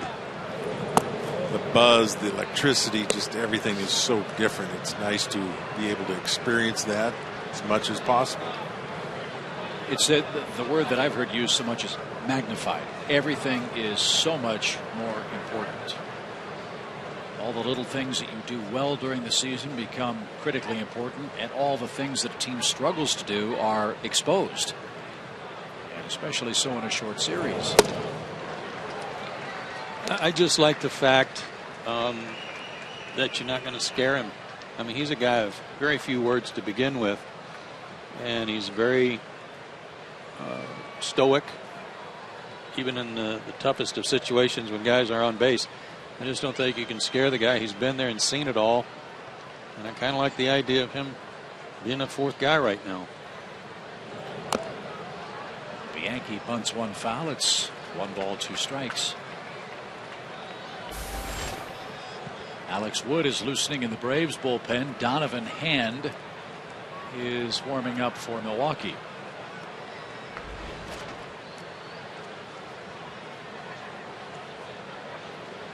Garcia's nickname, and I forget who gave it to him, was Chief, for the guy from the character from One Flew Over the Cuckoo's Nest. Being a man of few words. In the air toward right center. Hayward will call off Upton, and Jason's got that for out number 1.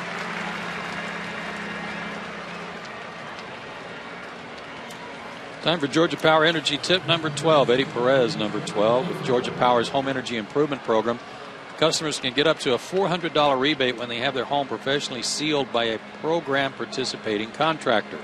To learn more, visit georgiapower.com/home improvements.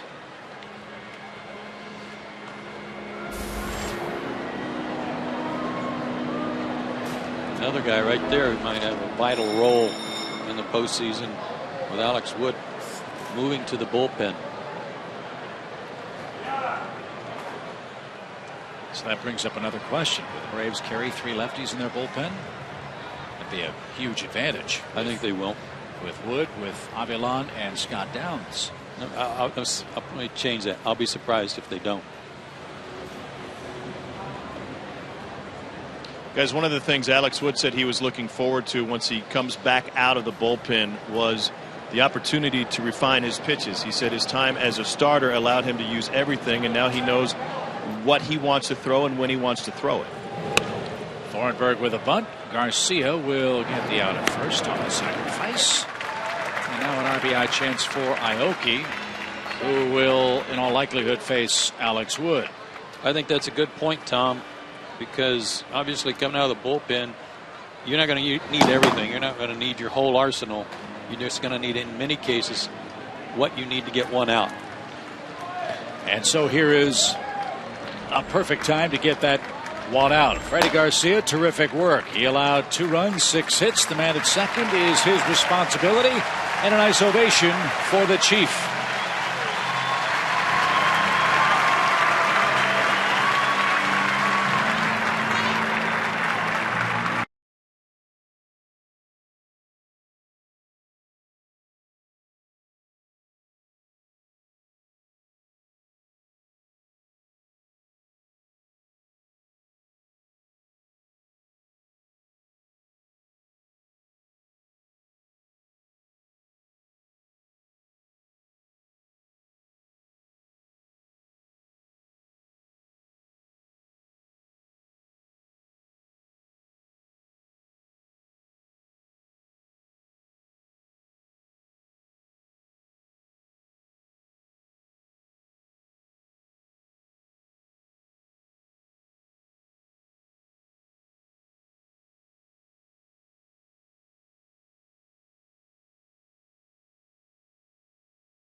With 2 outs in the 7th. And the night of Freddie Garcia is our Zaxby's indescribably good play. Full assortment of his pitches. And while he gave up some hard hit balls and some base hits, managed the game and used everything. Good change up there to get Ramirez and a little tap on the back of the head from his manager.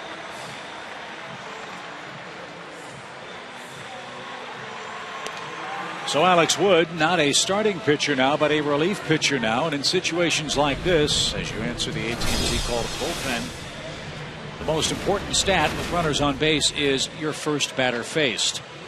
Alex has retired 13 of 16 first batters this year.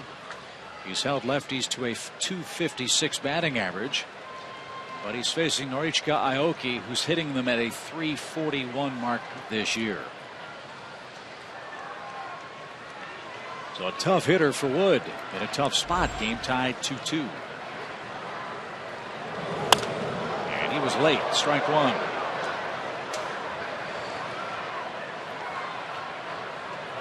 An advantage Alex Wood will have over many left-handed hitters he's brought into faces that they have not seen him before. And that fastball can get on you in a hurry.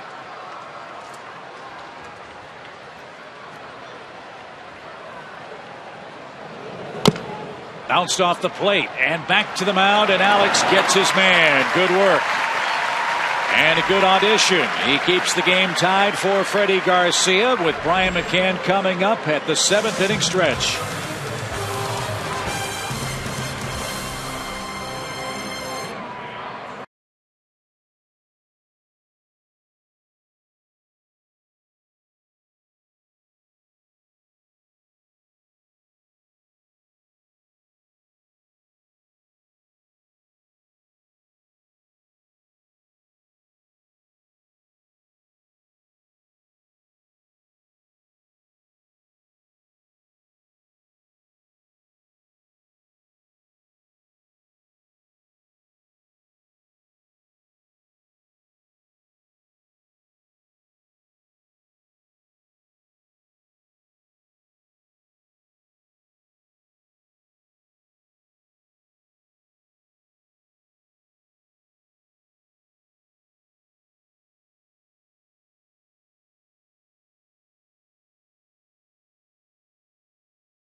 and by AT&T. Good ball game, Braves and Brewers, 2-2, home half of the 7th inning coming up. And Brian McCann, Andrelton Simmons, and Dan Uggla are back in action. Freddie Garcia, 2 earned runs in his 6 2/3 of work. Freddie struck out 7, walked 1. As Joe said, didn't appear he had his A+ stuff, but he pitched well enough to keep this thing tied.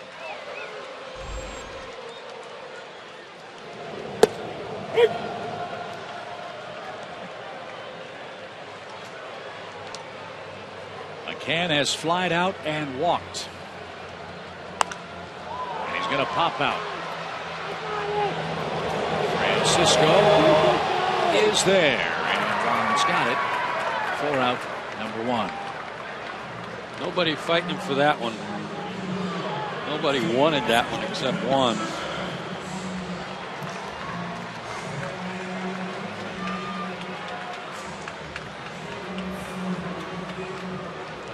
Pop bottle rocket straight up.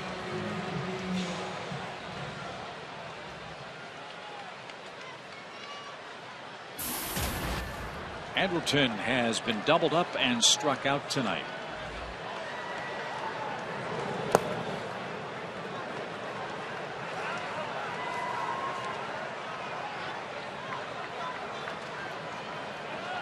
So Thornburg, a new career high in strikeouts, now a new career high in innings pitched. He's gone 6 1/3 innings.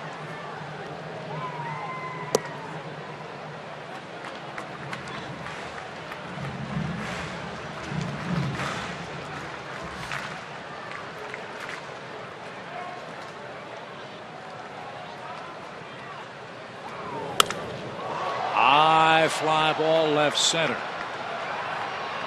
It's playable or toward left. Caleb Gindle's got it, and Simmons is out number 2. Fans of the Braves are the 2013 National League East Division champs. Don't miss your chance to see the Braves make their postseason run this October at Turner Field. NLDS tickets are on sale right now, so visit braves.com/postseason today to get yours.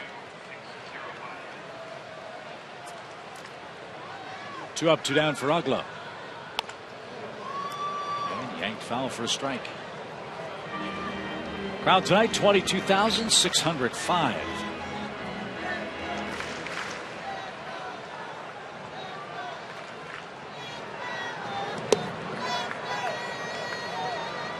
Little 54-footer.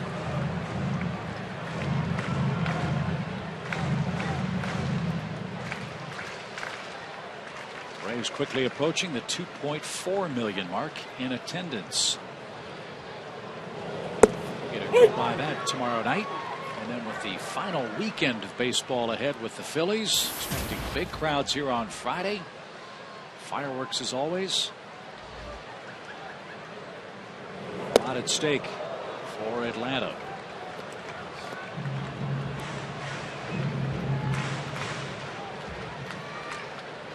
Dan has an infield hit in 2 tries.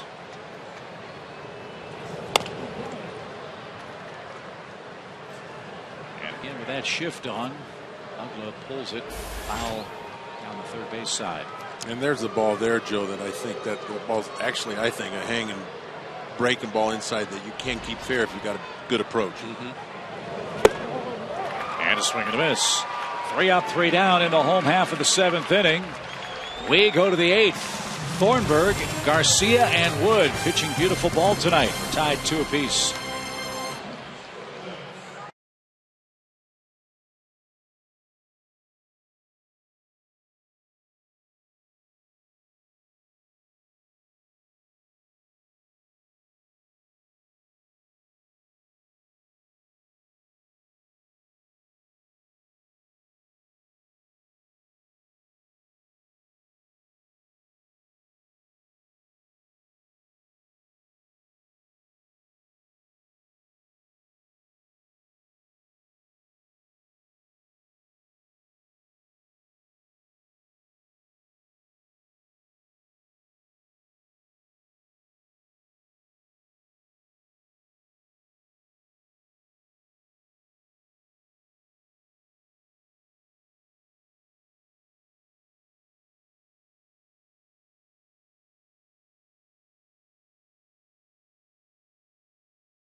look at our Chevron probable starters for the series wrap-up.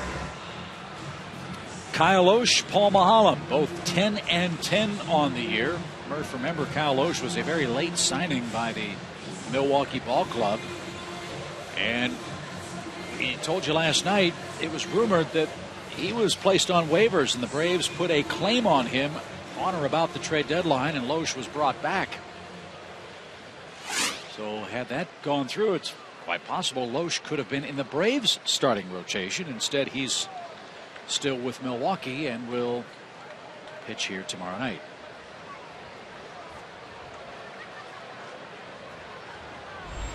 Alex Wood back out there for the Braves. He's got Jeanette. Bunts one.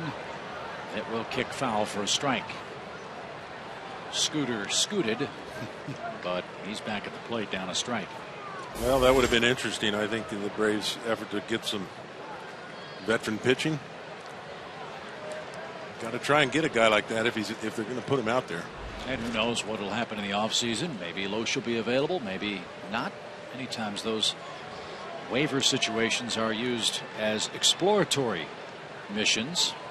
We'll see if anything comes of it for either Milwaukee or Atlanta this offseason. No balls and a strike. And downstairs for an even count. This is another area where I think guys Alex Wood is so valuable because of his work as a starting pitcher. He can do more than just face one guy. He's more than just a specialist. Yeah, and he's got that good changeup that he can throw to the right-handers. Lined, and Ugla couldn't get it. That thing looked shoulder high. You have to see on replay how quickly it got out to second base. Jeanette's at first with a leadoff single. Scooter continues to impress. Leveled off on a letter high fastball. Not easy to do against Alex Wood. So Alex will be taken down after a leadoff hit in the 8th inning. Jonathan Lucroy is the catcher. He'll hit next, and we'll tell you who the new Braves pitcher is after this.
Number 8. Let's go back to our AT&T U-verse trivia question. It concerns Aramis Ramirez. The question tonight is, who's the only current National League player with more extra base hits since 2001 than Aramis Ramirez?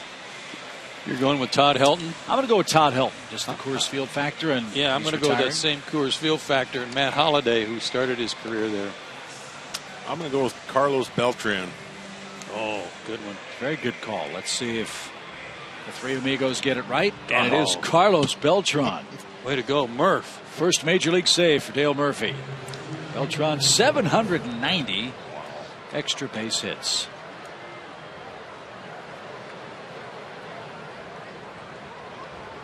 So it's David Carpenter time. What a find David has been for the Braves. This is his 55th appearance, and he's been electric.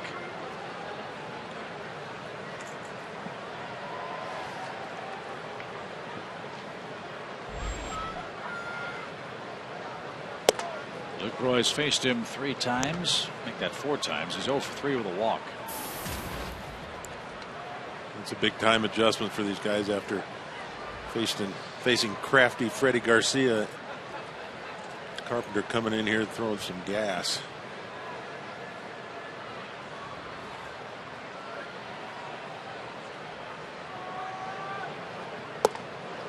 At the knees, a called strike. Lucroy not sure about that.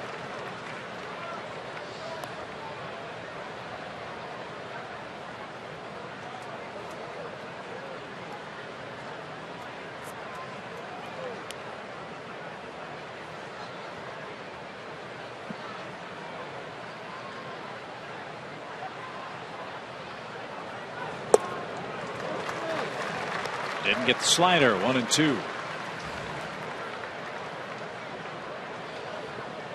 Come on, Jonathan, stay in the same area code. Thought he was going to walk down and have a visit with Ed Cedar down at third base.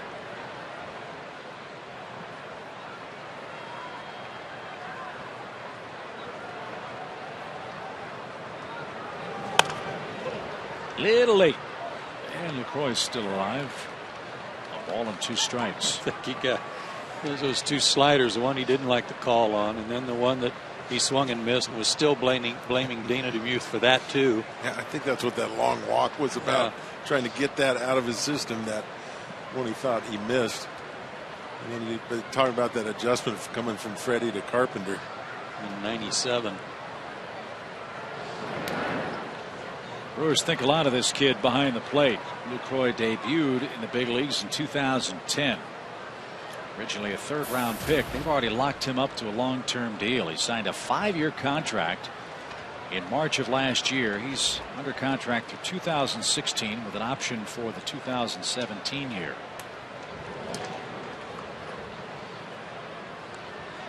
He batted just about every place in the lineup. Made his first opening day roster last year.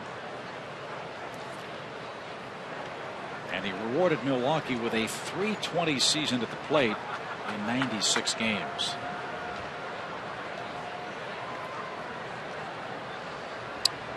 Quality hitter. Got some sneaky pop, as we saw last night. But Carpenter's got some sneaky heat, if you want to call 98 at the knees over the corner sneaky. 1 out. Wow. Boy, is that a good pitch. Yeah. If the Brewers don't know about David Carpenter by now, then it is going to be sneaky. 1 on, 1 out for Ramirez. Ramos now an 8-game hitting streak after a first-inning single. If you get him to hit the ball on the ground, Ramos doesn't run as well as he used to, especially after 2 trips to the DL this year with a bad left knee.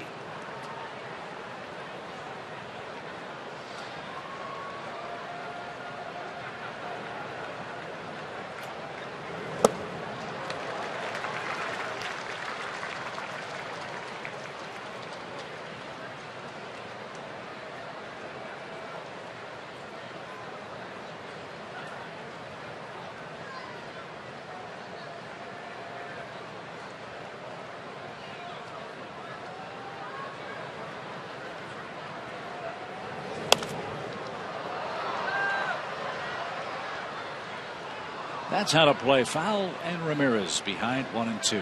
And Ramirez late on that 98.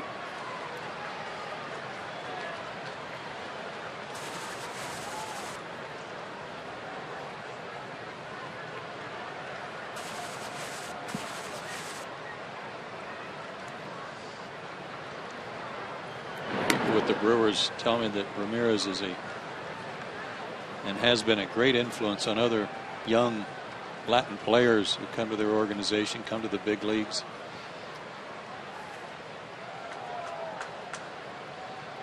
Stays on those guys to play the game right. Runner goes. Ramirez pops it foul. And Jeanette will head back to first base.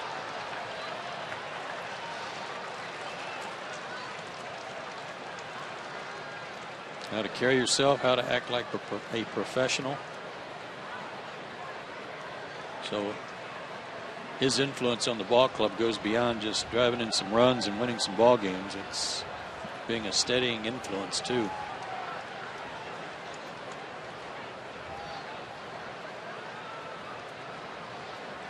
One-two pitch is high.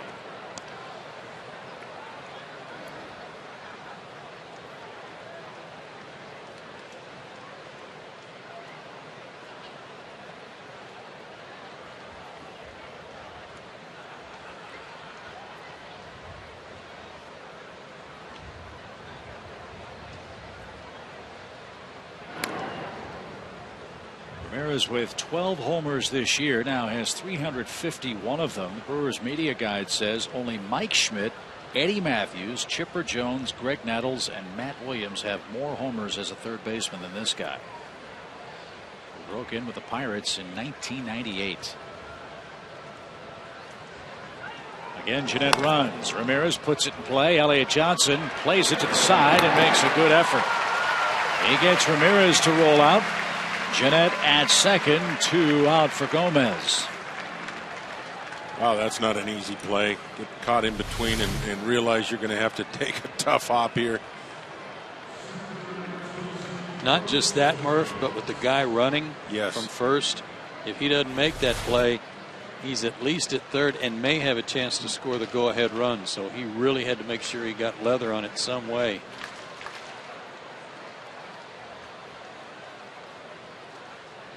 So here's Gomez.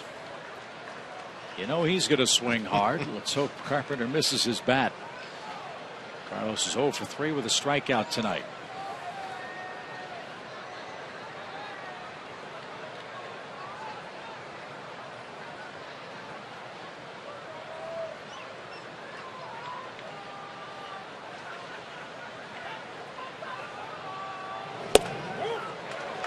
Couldn't stop himself. Strike one. That time he had kind of a leg kick. Yeah, he raised his front foot up. Something different every time.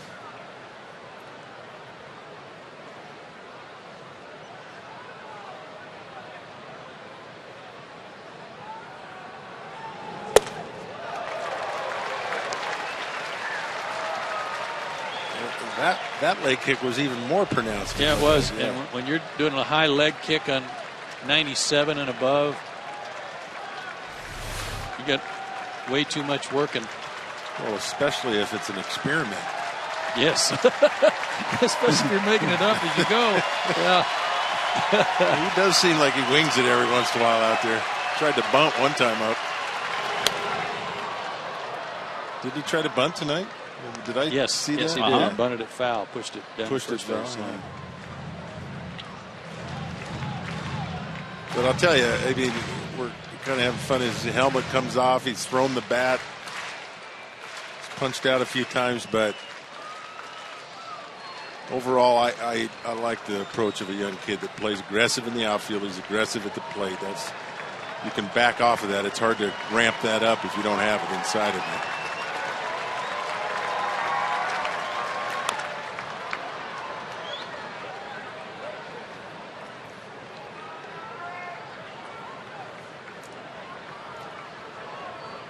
Better to play this game free and easy and not worrying too much rather than going out there thinking too much and worrying.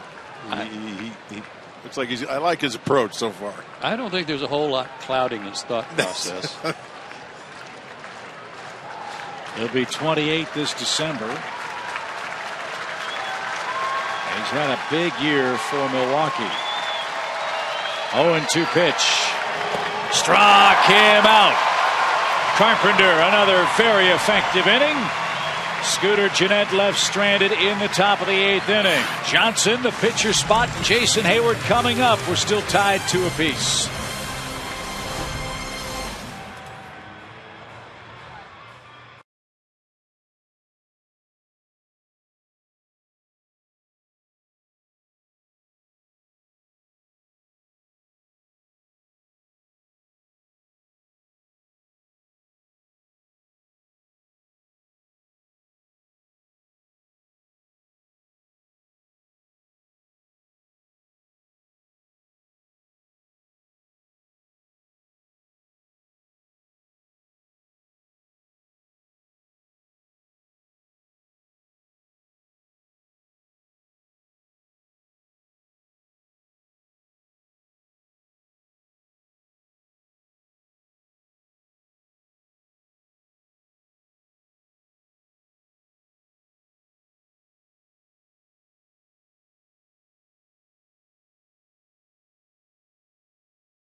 drove in the game-tying run in the 6th inning. And that's our SunTrust shining moment. Change up, running away from it, might have even been a ball, but that's nothing new for him. Staying on the pitch long enough to get Jason Hayward around. Seems like every time Jason gets on, somebody gets him home. This time it was Freddie Freeman, who has 106 RBIs, and that's a list of the most RBIs by a first baseman in Atlanta history. That pitch there he hit is a good example of what he's able to do. A lot of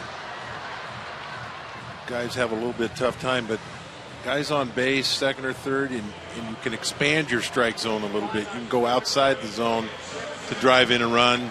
I mean, you know, walks are good and all the thing, but when you're in 3, 4, 5 position and they want you to drive in runs and you get a ball that's 3 or 4 inches off the plate, I agree with you, Joe. That ball's off the plate. Good changeup. Freddie can expand that zone. Elliott Johnson will lead off the Atlanta 8th against Brandon Kinsler. Kinsler was signed by the Brewers out of the St. Paul Saints and the Independent Leagues in July of 2009. He's been up and down between the big leagues and AAA the last couple of years. He last pitched Sunday against the Cardinals. Mostly fastballs, and he's got a changeup, as you saw right there, but low to mid 90s with his fastball, and that's what he uses the most. So Elliott behind in the count, 0-2 to the native of Las Vegas, Nevada, Brandon Kinsler.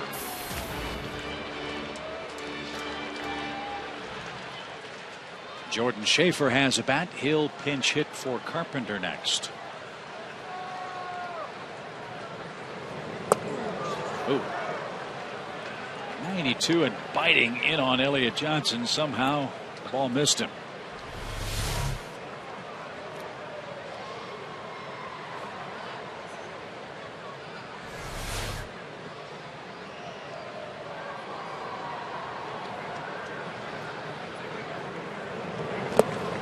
Elliott swung and missed, and Kinsler struck him out. Good slider there. 9 Braves have been struck out tonight, 8 by Tyler Thornburg, a new career high. And Jordan Schaefer hits with bases empty.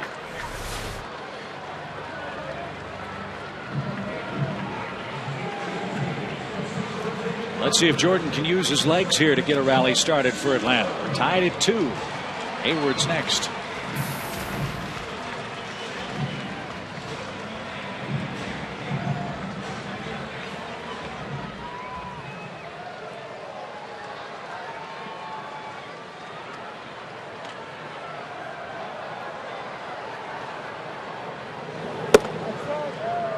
That's outside, ball 1. Trying to take the bunt away from him with Ramirez even with the bag at third, and Francisco actually inside the bag a little bit at first. Slow roller out towards second. Jeanette's got it. 2 men are out. Braves Live follows our game tonight. As always, it's presented by AT&T. We'll hear from Freddie Gonzalez, sound from the locker room, and tonight's highlights. One of those highlights, the performance of Freddie Garcia. 6 2/3 innings of 2-run baseball for the Braves. Wood and Carpenter have followed with scoreless relief. And now Jason Hayward hits. He scored the game-tying run in the 6th. And they keep the ball away from him. Ball 1.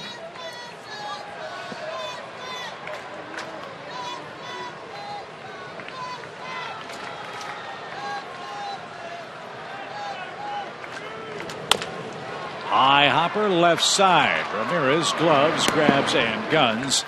And Brandon Kinsler works a scoreless 1-2-3. Bottom of the 8th. On we go to the 9th.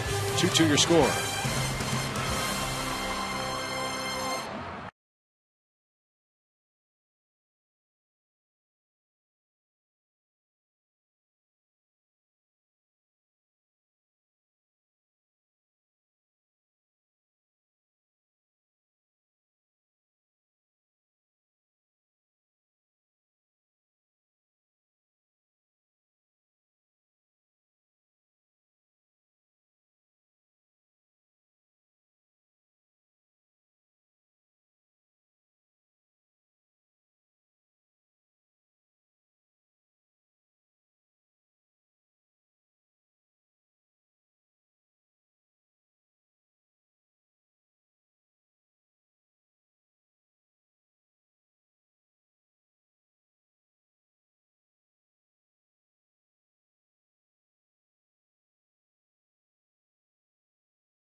A race for the best record in the National League has Atlanta 1/2 game ahead of the Cardinals, 2 ahead of the Dodgers. The Pirates and Reds also within shouting distance with a small handful of games left. Here are the scores in the National League tonight. The Mets are winning in Cincinnati. The Cardinals have scored 2 off Gio Gonzalez.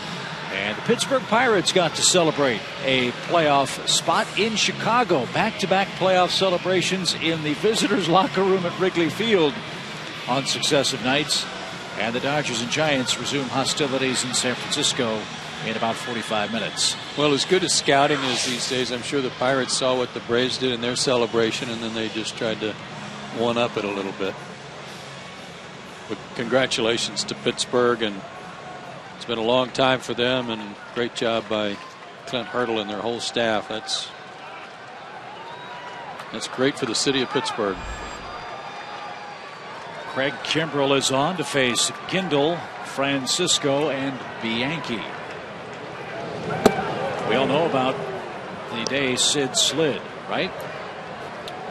Pittsburgh won the game yesterday by throwing out Nate Schierholtz at the plate. It's funny how history came full circle for the Buccos yesterday. So if they win and Cincinnati loses, the Pirates would have a leg up in the wild card race over the Reds.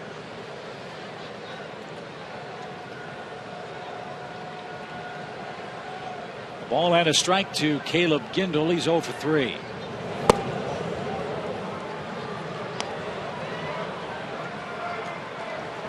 Great job by David Carpenter with a runner in scoring position, able to go through 3 guys pretty quickly. 2 strikeouts.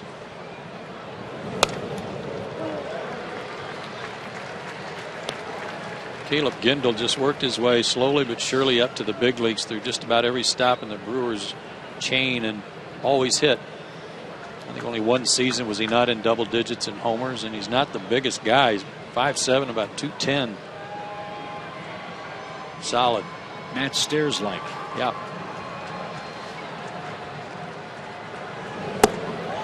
And he'll have a seat. Kimbrell got him with a breaking ball.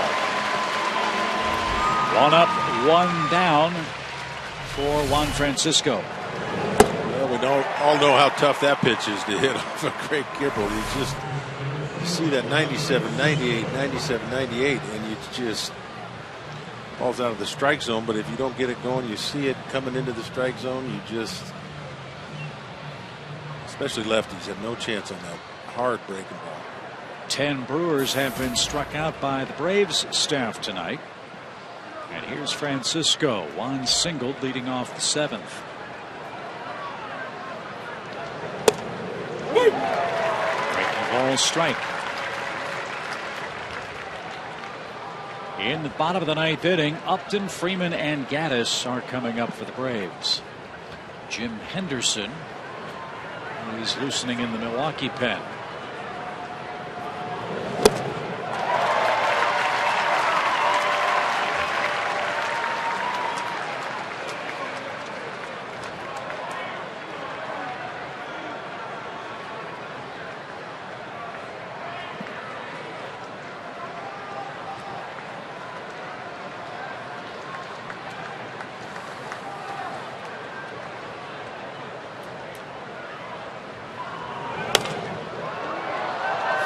Foul 0-2.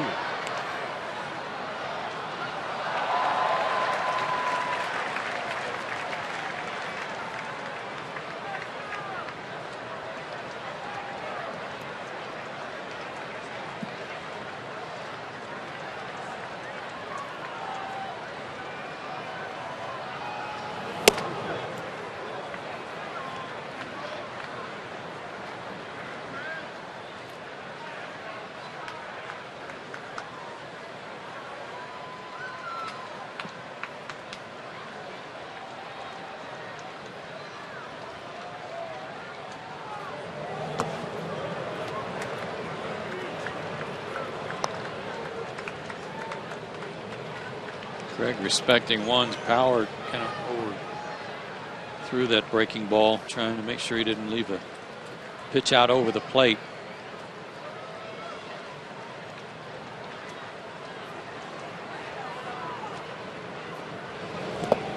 Swing and a miss, the ball in the dirt.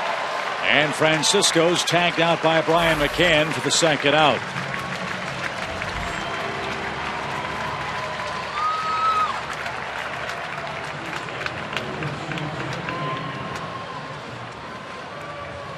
Here's Bianchi. He homered on the first pitch of the 5th inning. His first homer of the season. That came against Freddie Garcia.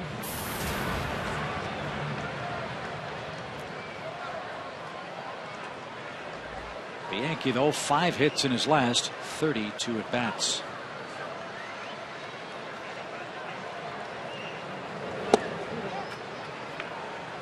Low ball 1.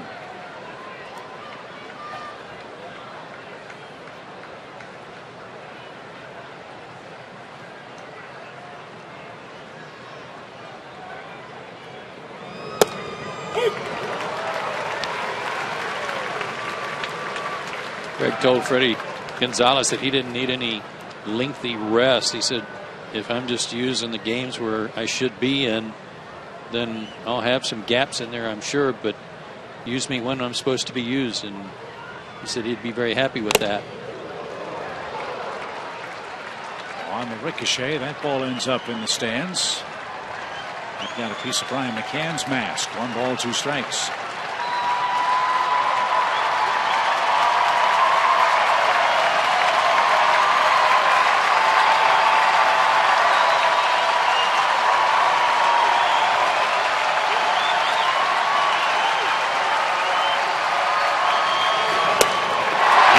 Get the fastball collarbone high. Kimbrel strikes out the side in the 9th inning. The Braves have the right hitters up at the right time. The heart of the order in a tie game heading to the last of the night.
Our Georgia Lottery hitting the jackpot feature.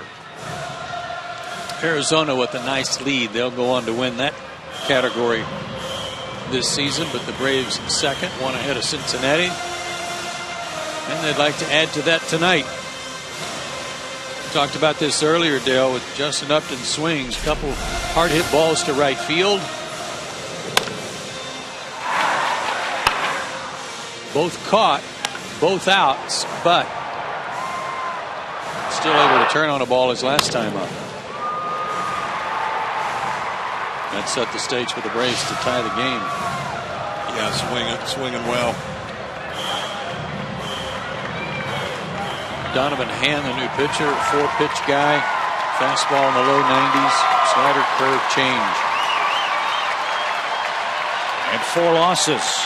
Let's make it number 5. Upton's up. And a good start. First pitch single for Justin Upton.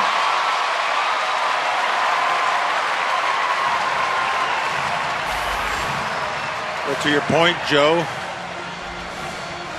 hitting balls that are out over the plate the other way, and when you get a ball in, you're going to be fine. That looked like an off-speed pitch, and I don't think he hit it on the barrel of the bat, but he was there to hit it. Nothing flew out open. His shoulder didn't open, hips didn't open. He stayed there just like he said he's been doing. He squared up to it, and if he'd fly it open or tried to pull it, then he probably rolls over it. Watch the first pitch for Freeman. He's got 2 hits tonight. And he spun a breaking ball off the plate. I think that's what they were thinking, Chip. That's why Lucroy wanted to throw him something off speed, something away, get him out front. Too far off the plate. Freddie should be all over something here.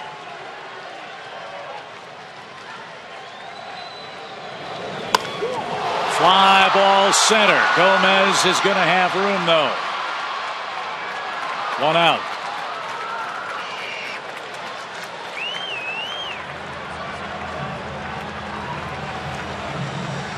Freddie hit it deep, but not deep enough. Well, just a little bit out front. Just missed it. Hit it on the barrel of the bat. Good pitch to get him out front on his front foot a little bit.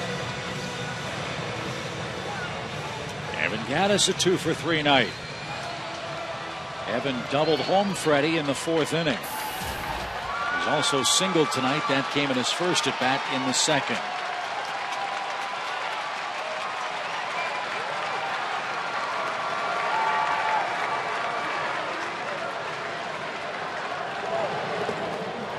Nice stop by Lucroy.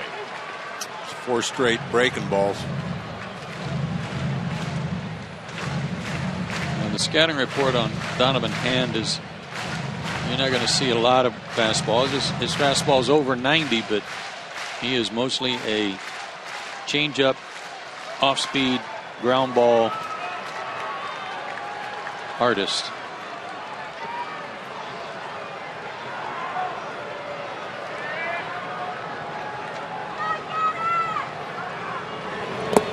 Oh my! Nice stop. That was like a first baseman picking a low throw from an infielder there by Lucroy. Very fortunate.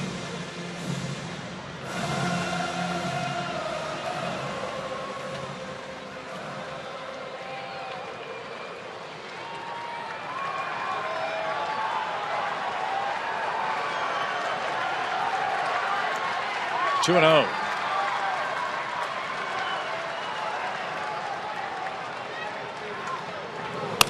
Up the middle. And kicked by Jeanette. All hands are safe.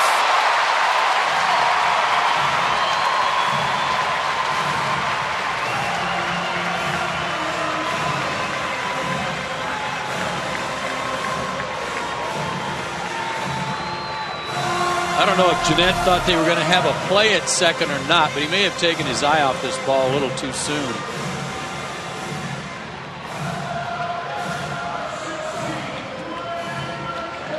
Whatever the case was, he pulled his glove up too soon, trying to rush. It looked like he rushed and it looked like it stayed down a little bit too, but credit Evan Gaddis. Tough pitch, breaking ball low and away. Again, he loves that fastball, but did a good job of staying in there with that breaking ball, staying with it. That's an E4. B.J. Upton will pinch run as Brian McCann digs in. You know, he would love to pick up a game-winning hit for his new baby girl. They've got a shift on for him. Base hit between Ramirez and the second base bag wins the game. Just a ground ball.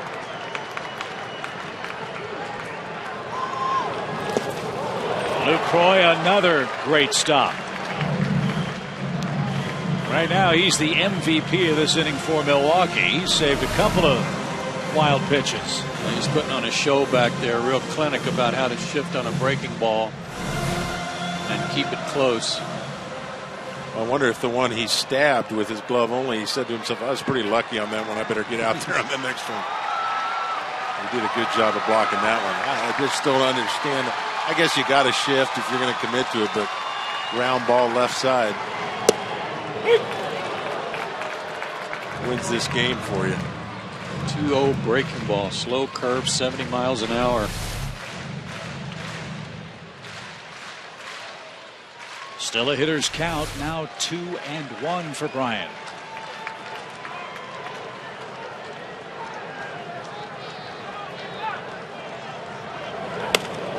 Popped up. Infield fly takes care of McCann. 2 outs.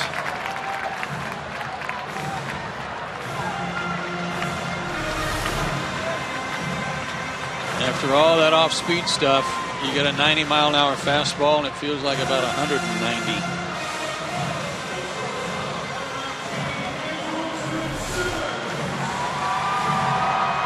So Hand with a little voodoo there got McCann to pop up, and now it's up to Simmons.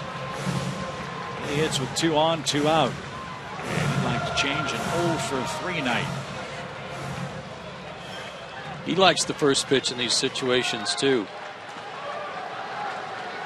And just guessing that Hand might get an off-speed pitch, breaking ball here on the first pitch. No harm in looking for it. Got it, and Simmons missed it. Arms in the outfield. Gomez has a cannon in center, and Aoki has a strong arm in right. I don't know about Gindel in left. I don't either.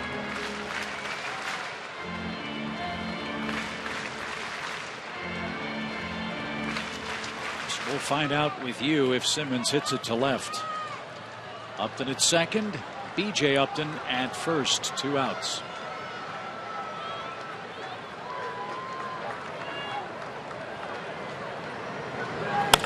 Line drive, right center field, get down ball, and it will. Upton will score, and the Braves win in the ninth, 3-2. Don't get hurt, boys.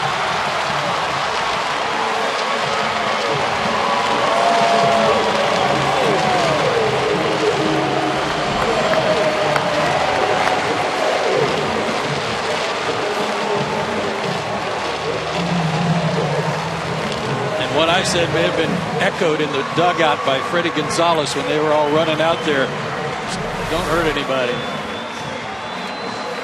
Well, Joe, you were right. I think he's looking for that breaking ball on every pitch, not only that first one, which he got. There's a nice breaking ball that Hand really right where he wanted to. I think Andrelton, sign of maturity there, goes up looking for it. Nice work, Andrelton. His third career walk-off hit. The Braves do indeed hand Donovan Hand a 5th loss. And Craig Kimbrell picks up the win after pitching a 1-2-3 ninth with 3 strikeouts. Atlanta 3, Milwaukee 2. Let's join Tom Hart with Andrelton Simmons. All right, thanks, Chip. You know, he can do a little bit of everything. What he can't do is an interview with some Diamond Dry in his mouth. So, Andrelton, after all of that, was it worth it to get bombarded by your teammates? It's always worth it. It's always fun to end the game with a bang, and I mean you gotta take the consequences. Hand's a little bit different as a closer. Freddie Freeman saw a couple of breaking balls. McCann saw a couple. The first one, it seemed like you were waiting for a breaking ball, but he put it out of the strike zone. Did you have a feeling he was coming back to it? Yeah, I mean, they know I'm a fastball hitter. Big situation. I'm starting to get smarter. Looking breaking ball a little bit there, starting to see the ball and then just react on the fastball. But, I mean, he left it in the zone, so I didn't miss it. This team is now 30 games above 500 here at home and playing for home field advantage. How important is that, and is that something that you guys discuss? I mean, we don't discuss it. It's just we know it. We have a winning habit here. We don't like losing. Every game we lose is very uncomfortable in the clubhouse. So we try our best to win every game, no matter if we have already clinched the division or not. One of the thoughts that Joe Simpson had when the celebration started and everyone was chasing you down and starting to pile on was everybody stay safe, nobody get hurt. Was there a little bit of caution out there compared to past celebrations? Doesn't feel like it. But yeah, it was quicker though. It was quicker. It was less painful, but still very messy. Well, you get the job done on dirt. You do play a great shortstop, and now you're wearing that dirt with you. Take it to the shower. Thanks for your time. Thank you. Andrelton Simmons with the walk-off, and now, Chip, he's going to need a wash-off. Back to you. That's all right. That's what it's all about. Atlanta wins again at home. You're seeing again another example of how important the last at-bat is here at Turner Field. And for another day, Atlanta will remain atop the National League with the best record as Donovan Hand surrenders an unearned run in the bottom of the ninth inning that seals a 3-2 Atlanta victory.